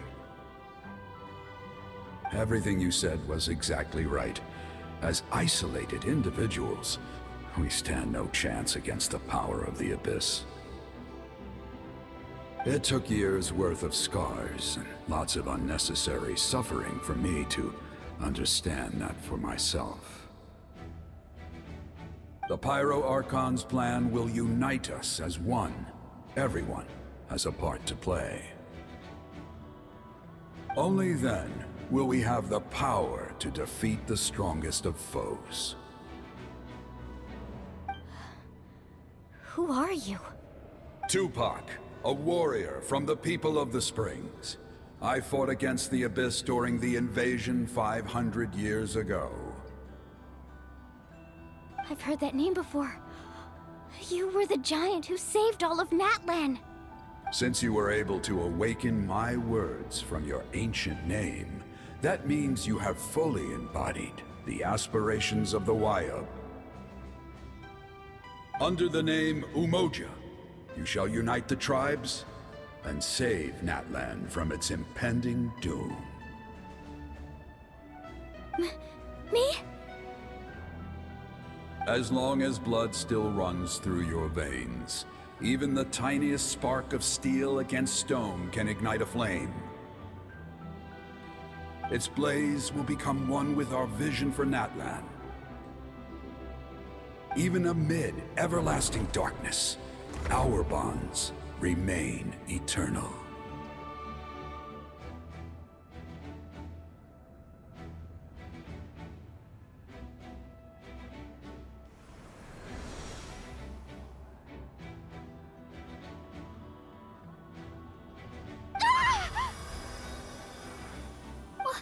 What's wrong, Mualani? So many memories. My brain was just flooded with everything he once knew. So that's what happened. What do you mean? Did you just figure something out? 500 years ago, they foresaw the very crisis we're facing now. Efforts to save Natlan started all the way back then. We can go over the details once we get back. We shouldn't linger here longer than we have to.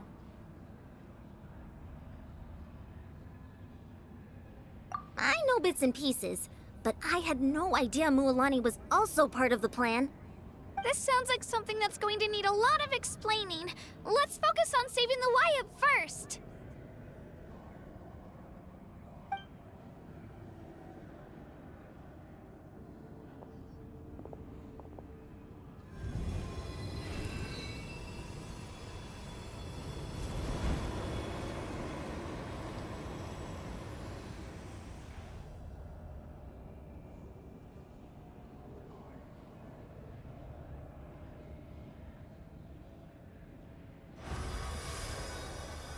Okay, that should be enough. Wayub? Wayub? Can you hear me?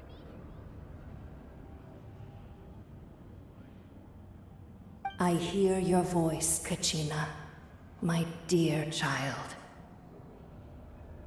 Great. Well then, I'm afraid it's time to say goodbye. I just wanted to make sure you were okay before we leave, but we can't afford to stay here any longer. I was going to ask why you bestowed an ancient name upon someone like me, but it's okay. I'll keep searching within myself for the answer. I'll never stop trying to improve my strength. One day, I'll live up to the hero you saw in me. You are already an outstanding child in my eyes, Kachina. No matter what happens. Huh? You are all my most beloved children. It has always been my honor to protect and nurture you. Your ancient name is just that. A name. Much like your parents chose to name you Kachina, I also gave you a name, but it need not define you. Focus on who you want to be. You are already worthy of your name. Now, you need only devote yourself to becoming a better you. The story of your ancient name is for you to continue. Just like your parents, my love for you will never change. No matter what the future holds.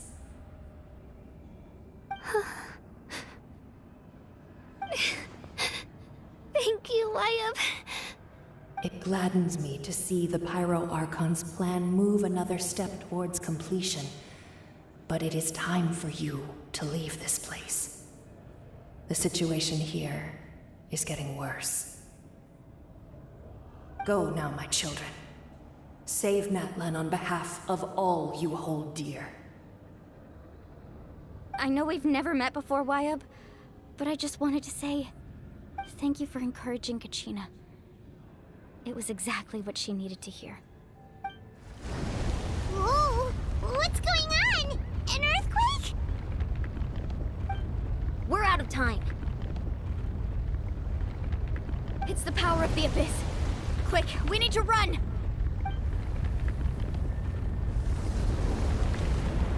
It's a Sealy! The Sealy opened the way for us!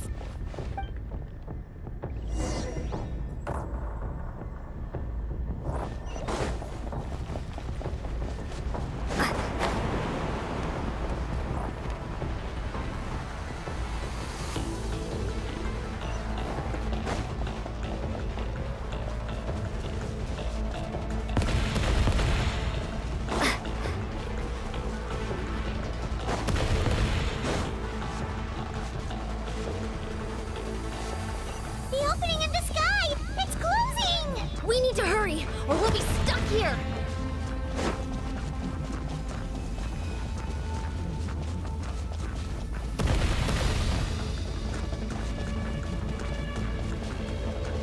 Watch out for the falling rocks! Quick, through the middle!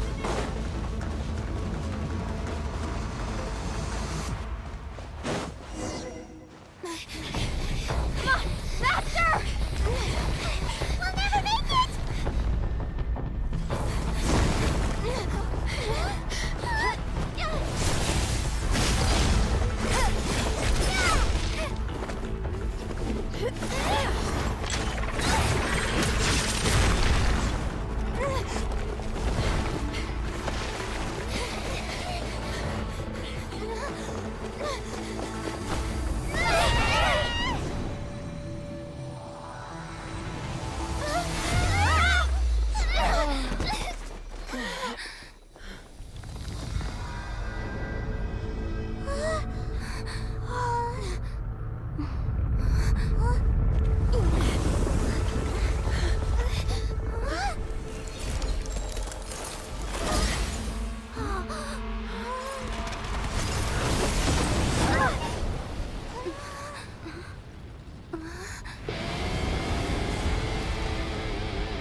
You've done well. Now come home.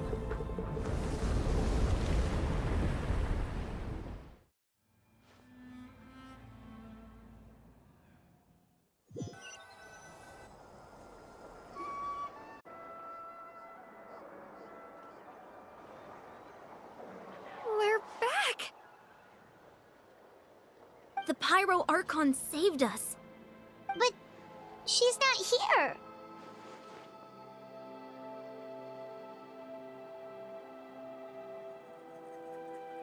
Yeah, didn't she say she used it all up? She's still in the speaker's chamber. What we saw in the Night Kingdom was just her consciousness. So you're saying her consciousness did all that? Every great display of power comes at a price.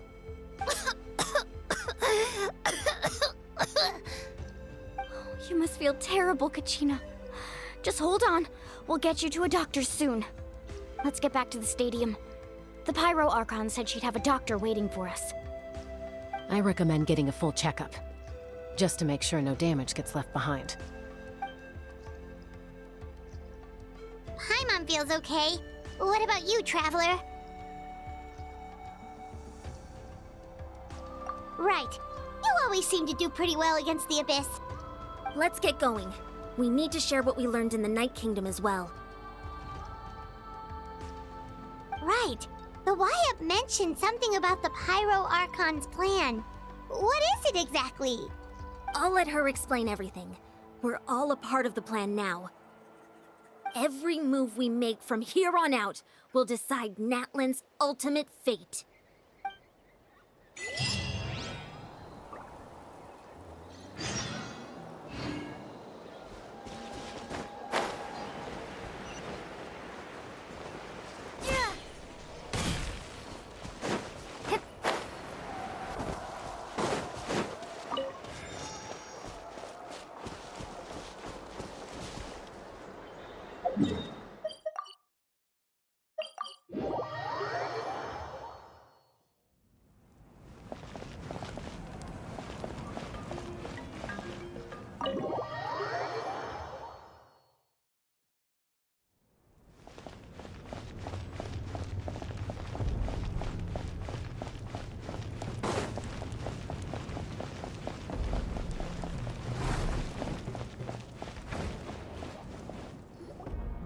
Huh.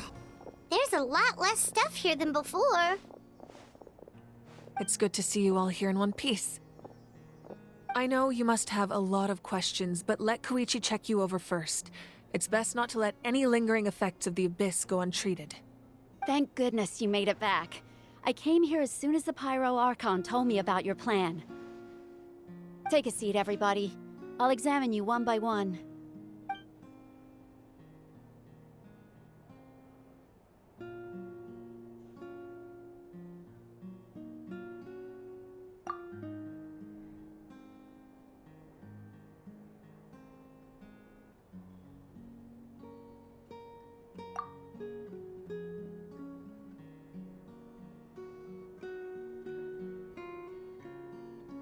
All right, that should do it for now. But just to be safe, I'll perform another checkup in a couple of days. I have to say, though, I've never seen anyone react to the Abyss like you, Traveler. It's like you're completely immune to its power. She's always been special like that. She can even purify its power. Wait, now that you mention it, Paimon doesn't think she's affected either. Given the current situation, that ability will likely play a great role in the events to come. Of course. I still have patients to see, so I'll head out. Thank you, Koichi. All right, all right. We might not see eye to eye, but we both had good intentions. Just give it time. I'm sure we'll figure things out between us one day. Yeah.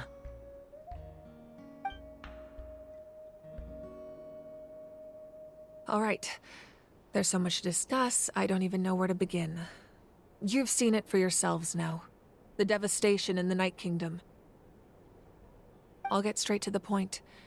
Natlan is on the verge of destruction. It's very possible our nation has less than a year before total devastation. Huh? No. That can't be true, can it? That's right. But I've only ever disclosed that fact to the handful of people working with me to save this nation. Our looming destruction is not a recent development. but the inevitable conclusion of the disaster the Abyss initiated 500 years ago. Mualani told us a little bit about that. 500 years ago, all the nations of Teyvat were invaded by the Abyss. Unlike the other nations, Natlan never had stable and deep-rooted ley lines, so we suffered the worst of the invasion. The battle against the Abyss was exceedingly long and brutal. In the end, victory came at the cost of our civilization and countless lives. Even then, it took centuries of solving the disasters caused by the Abyss to finally achieve the peace we know today. And still, this is but a superficial victory. The forces of the Abyss have merely been driven back underground. Their threat to Natlan remains as real as ever. I'd never have guessed. The problems plaguing the Night Kingdom are all the more complicated because that realm is essentially functioning as Natlan's ley lines. Immediately after the war, our calculations estimated that we would have a maximum of 500 years before the Night Kingdom was completely lost to the Abyss. But at that time, we were a nation of the destitute. Our people no longer believed in victory, nor did they hold hope for the future. Our civilization was dying, our faith crumbling, and the line of power passed down from the Wayab nearly severed. If we didn't bring the nation back together, it would be foolish to even dream of defeating the Abyss in the future. So, the Archon had a long and involved discussion with the heroes of each tribe, and finally came up with a 500-year-long plan to save Natlan. So that's what happened. After finding Kachina, I encountered a strange figure who gave me a series of new memories. Since the plan was mentioned in those memories, I guess I've been chosen to play an important role in it. But there's still something I don't understand. Those memories showed me the Pyro Archon from back then, and it was you. Huh? But that doesn't make any sense. The Pyro Archon is supposed to be human. It's impossible for a human to live that long. That's right. The hardest thing for humans to overcome has always been time, or rather, the natural limitations of our lifespan.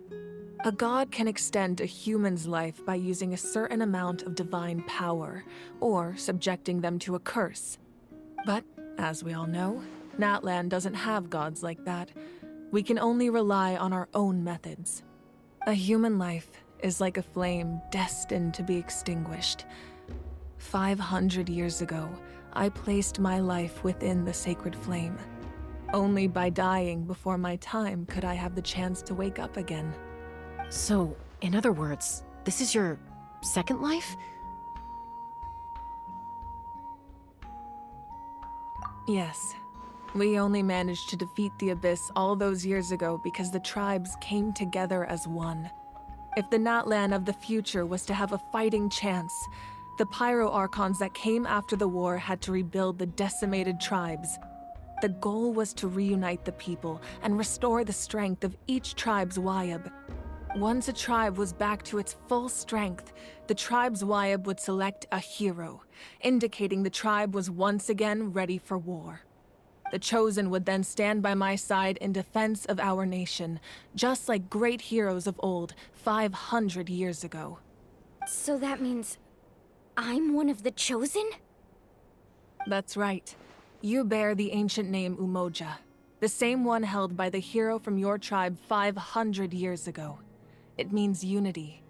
After your adventure in the Night Kingdom, I trust you've come to fully understand the meaning of that name. So in other words, you always knew who the Wayab were going to pick from each tribe? Yes. According to the plan, each tribe was supposed to have been fully restored by the time I awoke. But something went wrong along the way. The 6 heroes successfully inherited the ancient names from 500 years ago, but the intel regarding the plan wasn't passed on to them. Once again, it comes down to the deterioration of the Night Kingdom. Communication between the Sacred Flame and the Wayab has been blocked. Just like how the Ode of Resurrection failed to bring Kachina back. Exactly.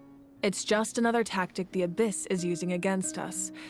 The Abyss may not possess intelligence, but its methods certainly aren't easy to counter. If we want to unblock that information from being passed on, my presence alone isn't enough.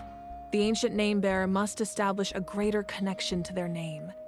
So, I've tried my best to help them from the sidelines. Currently, Shilonen of the Children of Echoes, Kinich of the Scions of the Canopy, and Iansan of the Collective of Plenty have all been acknowledged by their names. During your adventure, you too earned the acknowledgement of your Wayab Mualani. In the process, you gained the memories stored within your name. But we have less than a year! Yes, but we have no choice. We cannot start the plan until all the heroes have been gathered. That's also why I haven't been able to take action despite the urgency of the situation. But if you knew this whole time, why didn't you just tell me about my role in all this? Wouldn't that make everything go a lot faster? Perhaps, but the opposite could also be true. Knowing your destiny too early could mean failing to realize your full potential. Just like your determination to save Kachina, I hope your commitment to this endeavor comes from your own strength of will, rather than a sense of obligation. So I suppose you're not going to tell us who the final two heroes are then? That's right. Their time is yet to come. Putting pressure on them beforehand will only hinder their development. I can only trust in the judgment of the Wayab. I have never believed I could solve this crisis alone. In fact, it was precisely because I chose to trust and rely on others that we managed to get this far. Natlan's salvation lies not in its Archon or any singular individual, but in us all. You're quite perceptive, aren't you? I thought I might get away with avoiding the topic. Huh? Oh, right! All of the stuff you stored here before, where did it all go? Even though I sacrificed my power, I still needed a contingency plan to ensure you would make it back from the Night Kingdom. After all, I was the one who allowed you to take that risk, and Mualani has an important role to play in my plan. In addition to their sentimental value, the items I stored here held a much more important purpose: fuel. Fuel? So back then, that's why you... Yes. The stories embodied by those items are certainly important, but there's an even more significant trait they all share. Every item belonged to a hero of Natlan. Over time, they became imbued with a certain amount of contending fire from being carried in battle. On their own, each item's power is limited, but together, their combined effect can prove quite useful in a dire situation. By burning those items, I was able to activate the contending fire stored within them to open the boundary between the two worlds. It was a rather crude approach, so all their power was depleted in an instant, as you can see. But weren't they all precious treasures? What about their stories? That's exactly why I dragged you all here. No matter what, I never wanted the Pyro Archon to have to use that power. Oh, I'm so sorry. You have nothing to be sorry for. You all deserve my thanks, actually.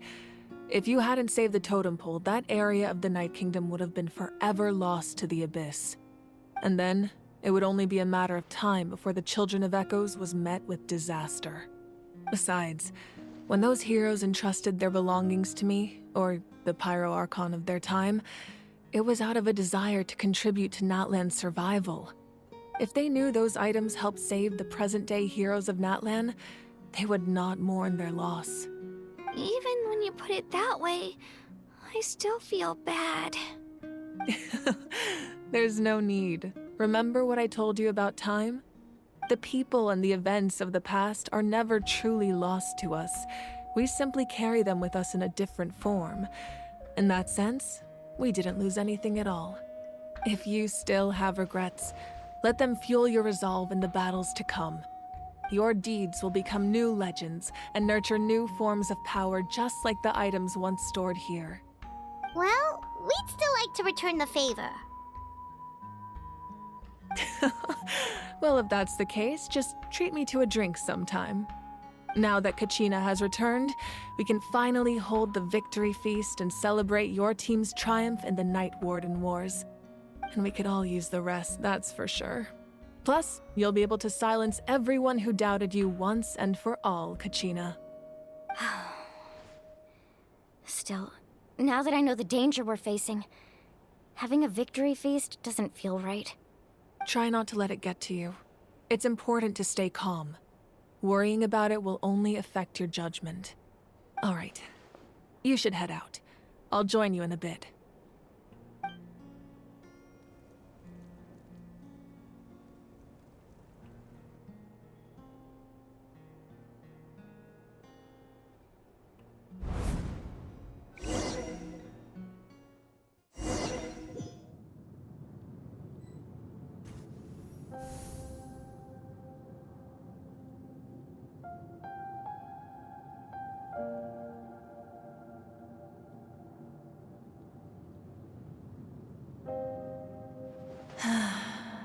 When I was young, I used to sit by the hot springs and listen to the stories of warriors from all over Natland.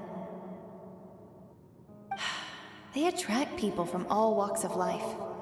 Friends come easy here, no matter what tribe you're from. The people of the springs have never claimed the hot springs as their own private property. They are there to bring all hot spring buddies together. It's been really nice, seeing the children of my tribe get older. It's helped me gradually understand the true value of the springs. I've witnessed their energy, their determination, their absolute passion for life. Even when they cause trouble, I never managed to hold on to my anger for long.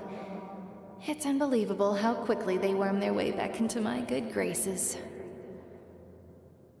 I'm certain Mualani will become a great warrior when she grows up. She possesses infinite potential. I can see it. One day, when I'm no longer in fighting form, I'll come here and tell stories to all the children, just like those warriors did for me. So, you better get busy, Pyro Archon, or I'll end up running out of stories.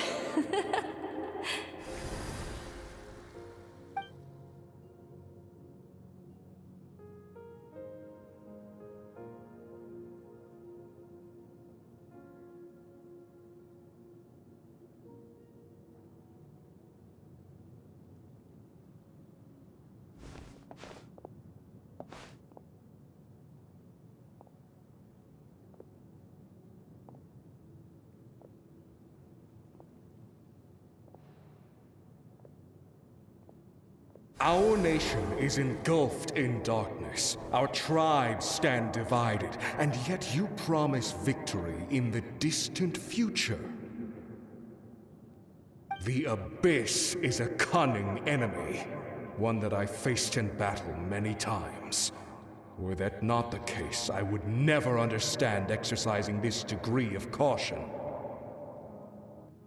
My rage will never know absolution. Then my power will no longer aid you in victory. But you came to me because you knew you could convince me with just a single sentence. I understand your choice. The heroes of today will forge the path ahead with blood and fire. Just remember to earn us the victory we are owed. Otherwise, rest assured, I'll find a way to collect the debt. For Natlan.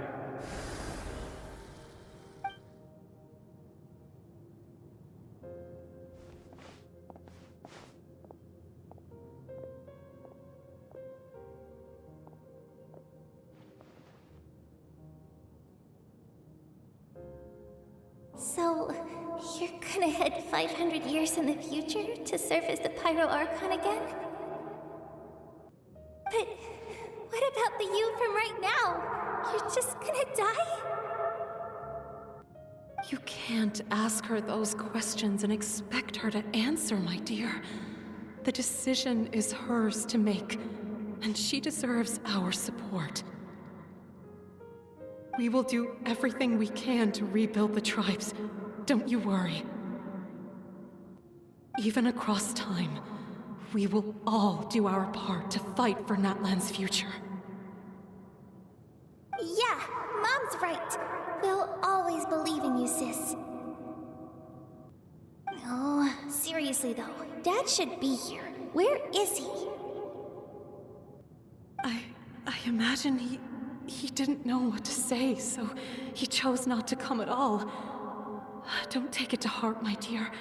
That's just who he is. Just remember, no matter what happens in the future, we will always love you.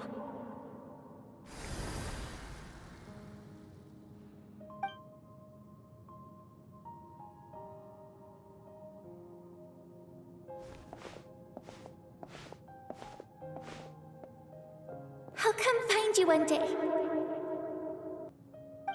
I know I can't live that long, but I'll think of something. There has to be a way for us to meet again one day. If there's an answer out there somewhere, I'm gonna find it. So, don't forget about me.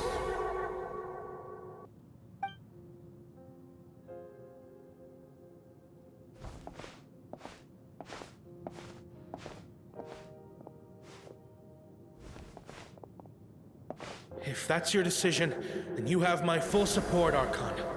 May our children live to see such a lovely son. For Natlan!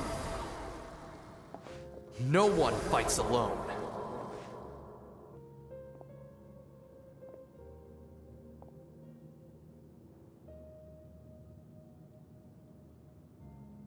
The rules are my legacy.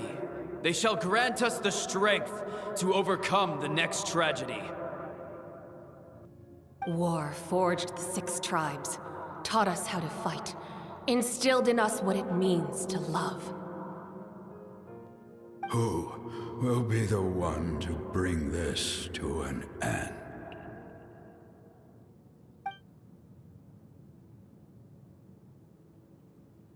We are the inheritors of memory and legend. Those who grew alongside sun and wind. Those who forged our own destiny and future. That is Natlan's fire. The lifeblood of our nation.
You here for the victory feast too?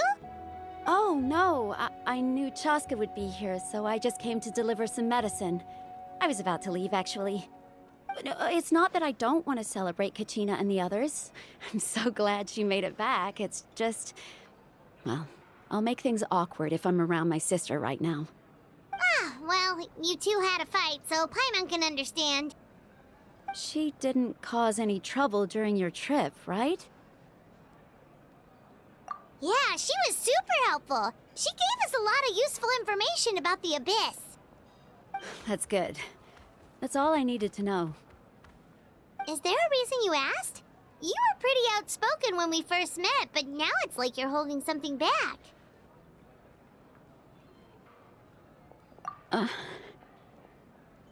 Maybe it seemed unreasonable, picking that fight with her before you left, but I did it for a reason. Her impulse to fight is extremely strong. Her mental strength helps her rein it in, but she still loses control sometimes.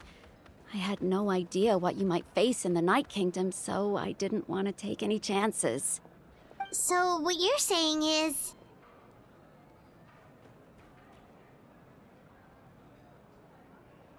Okay, so maybe it sounds a little stupid, but it works pretty well.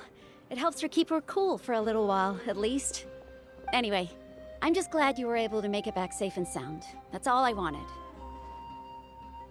But do you really have to go that far? Can't you just talk it out? No way. Chaska never opens up about her own pain, especially to her family. She can't learn about this, or it'll be even harder to help her.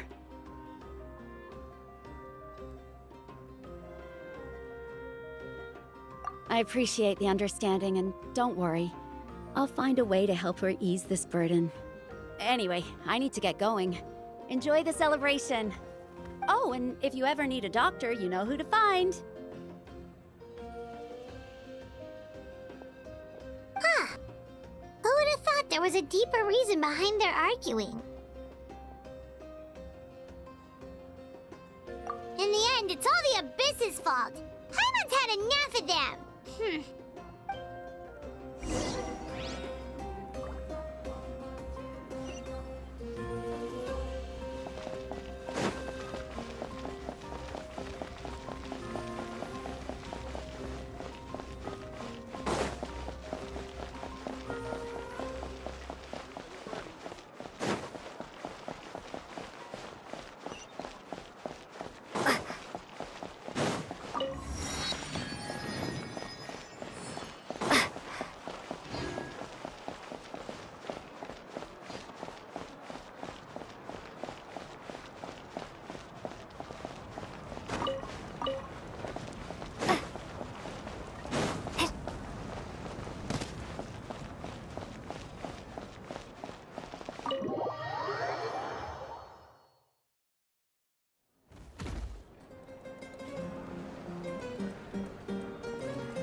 Let's give a huge round of applause to our brave young warrior, Kachina! Woohoo! Well done, Kachina. Thank you, everyone. I'm so glad I finally made it. I always knew you could do it. With so much potential at your age, you have a great future ahead of you. You're one to talk. Don't think I didn't know you were the first person to abandon your team. I'll be dealing with you when we get back. I had no choice. My friend invited me. I couldn't just say no. Oh, really? So you weren't just trying to get ahead in the first round? I wasn't, I swear. I just happened to find that bearer injured in the wild, so I stopped to bandage his wounds.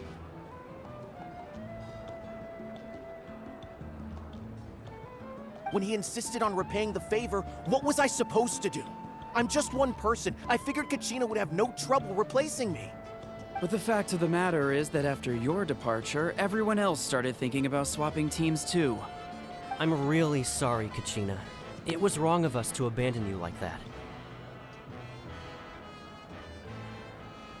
It's amazing that you still made it all the way through to the Night Warden Wars. That's the highest honor. So, what about you guys? Did you make it far?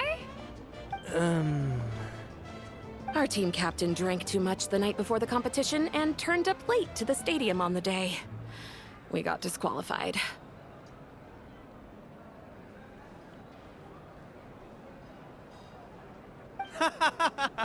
Serves you all right. No sympathy from me.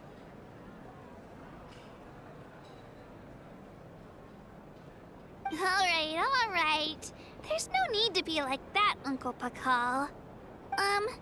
Dear friends, I'd like to say a few words. Firstly, I'm grateful to my friends and our great Archon for helping to bring me back. This traveler and her companion Paimon are some of the strongest people I've ever met. If they were allowed to participate in the pilgrimage, I have no doubt that they'd win the whole thing. They've agreed to let me learn from them. With their help, I believe I can become even stronger still. And let's not forget my good friends, Moalani, Chaska, Kanich, and Dayon-san. They all helped the Traveler and Paimon figure out a way to bring me back from the Night Kingdom. They too deserve to be called our heroes, so please give another round of applause for them. Thank you so much. Well said! I'll drink to that. How does it feel being a hero, Kachina? To be honest, it's a bit overwhelming. It all just feels so surreal. Well, you better get used to it. Next up, undefeated champion! Hey, please don't make fun of me.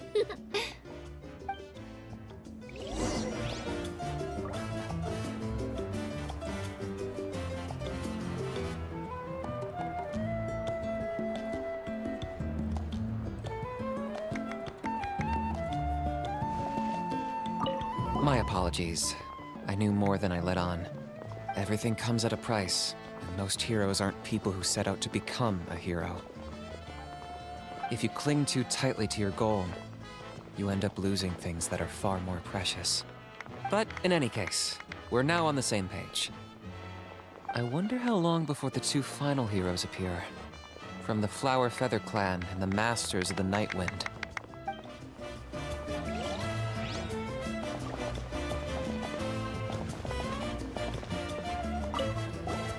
I've been through so much all at once.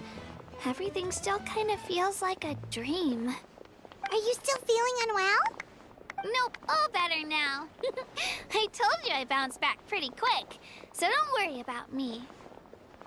I bet you guys must be tired, though. Make sure you get some good rest tonight. You gotta recharge so you'll be in the mood to have fun.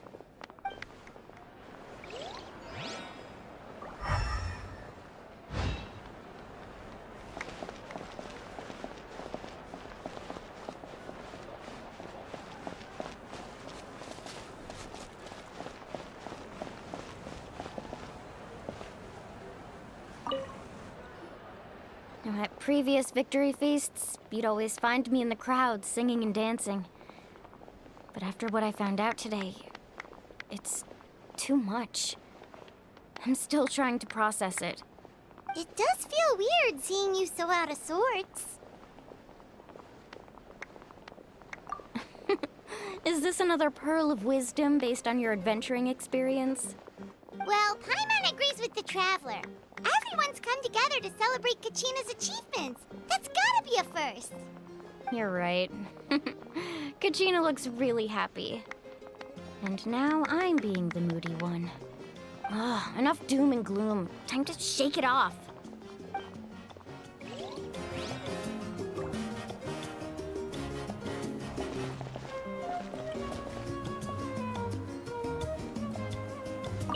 It cost us a lot, but we got Kachina back safely, and that's what matters. There'll be even tougher challenges coming our way in the days ahead, though. We'll have to train harder, make sure we're in peak condition. That includes you, Paimon. I can do a special one-off session to show you the ropes. Interested? No thanks.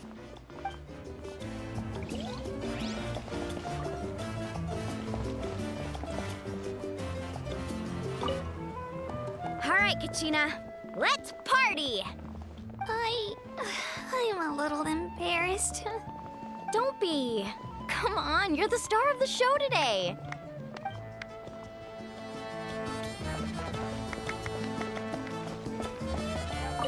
It's rare to meet travelers as strong and brave as yourselves. I raised my glass to you. Anyway, my sister's already gone back to our tribe. She has patients to treat.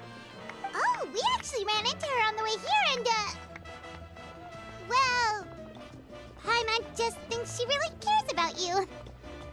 Yeah, I'm planning on visiting home myself in a few days. To tell her and the rest of the family that they need to be extra careful. I just hope they take it seriously. The Abyss has likely sensed your arrival in Natlan by now. So exercise caution on your adventures as well.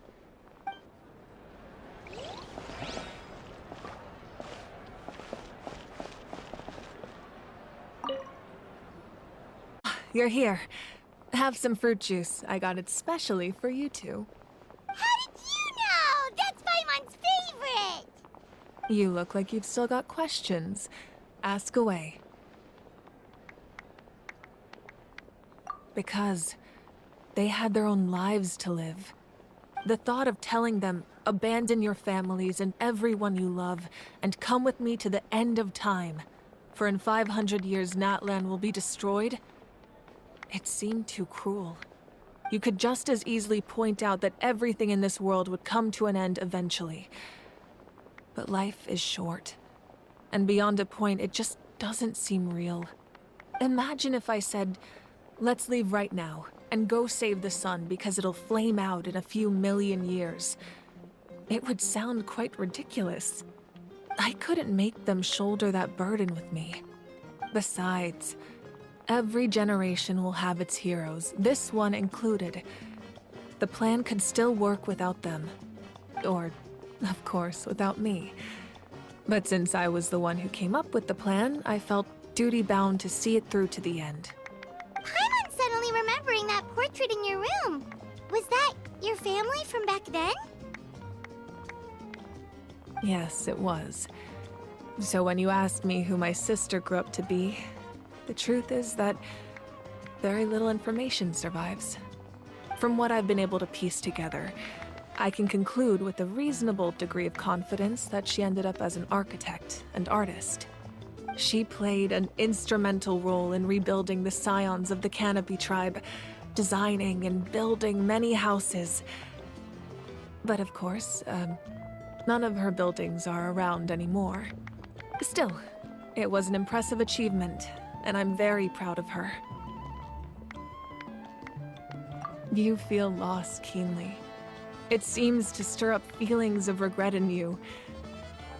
But this is something I have long since come to terms with. This is a war, and there can be no war without loss. I am already far more fortunate than those who lost their lives to the Abyss. The people of Natlan look to me as their Archon, and the weight of their expectations is mine to bear. I must see our fate through to the very end, no matter what I may find there.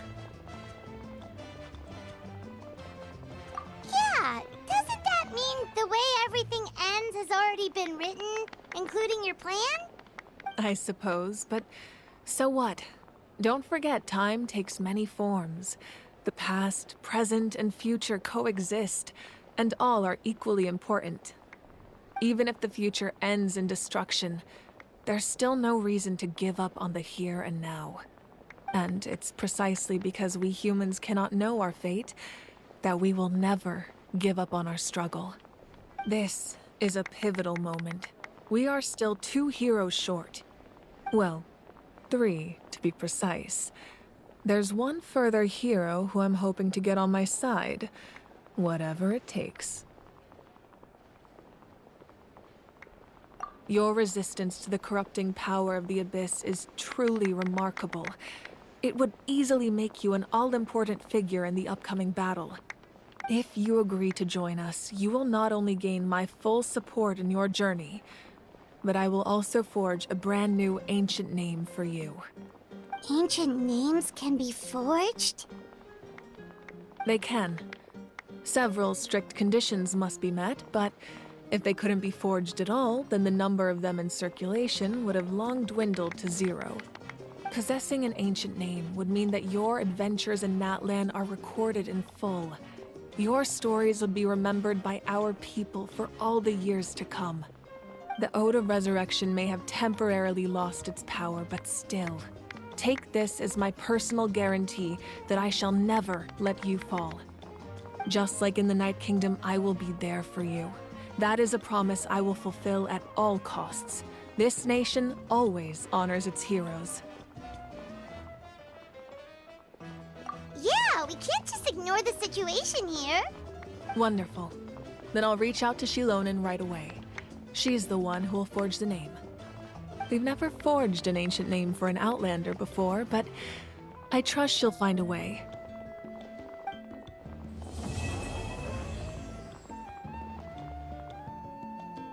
My lord, we've received word that the Pyro Archon has lost much of her power.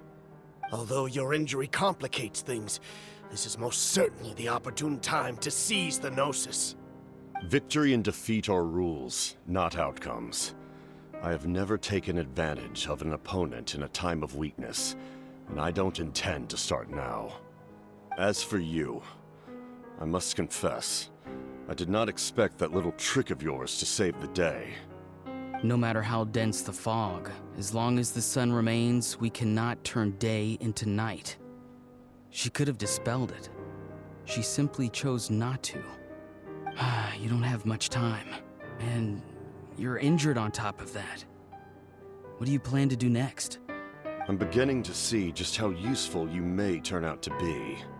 You heard something from here, didn't you?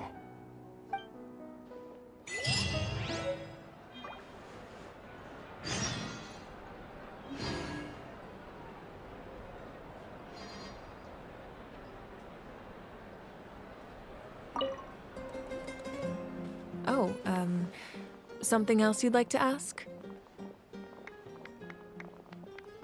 Well, our intel suggests he hasn't made any new movements yet. Although Kenichi's investigation helped us confirm that he's being aided by someone from the Masters of the Nightwind. I'm getting closer to narrowing down who that may be, but it's still unclear whether this person aided the captain out of willingness or coercion. If you learn anything about this during your adventures, please let me know. Oh, something else you'd like to ask? The Abyss is the most formidable enemy in all of Teyvat. In the beginning, it took failure and tragedy to even begin to learn how to fight back. All of the methods you've seen in other nations were developed based on experience and insight passed down over generations. We know them to work, but few of us actually understand why. It's the same for the method we use here in Natlan. Ever since ancient times, elemental energy has been one of our most reliable weapons against the Abyss. As for the principles behind it, I'm afraid you might have to seek answers from someone older than the position of Pyro Archon itself. Oh, something else you'd like to ask? That also comes down to the long-standing effects of the Abyss. Our people's survival is inextricably tied to the Wyab, but their power has its limits. They cannot offer our people the same degree of protection outside our borders. In fact, people who do decide to leave often suffer from memory loss and emotional issues. Everyone in Natlan understands this. That's why our people never leave without a good cause. Even if someone is left with no choice, the chief of their tribe must seek approval with the Wyab to grant them leave. And the Wyab have always been very strict about granting that approval, since extending protection beyond our borders means consuming power reserved for our fight against the Abyss. Still, there's no need to worry. The Wyab extend their protection to all within Natlan, including visitors from afar. Oh, something else you'd like to ask?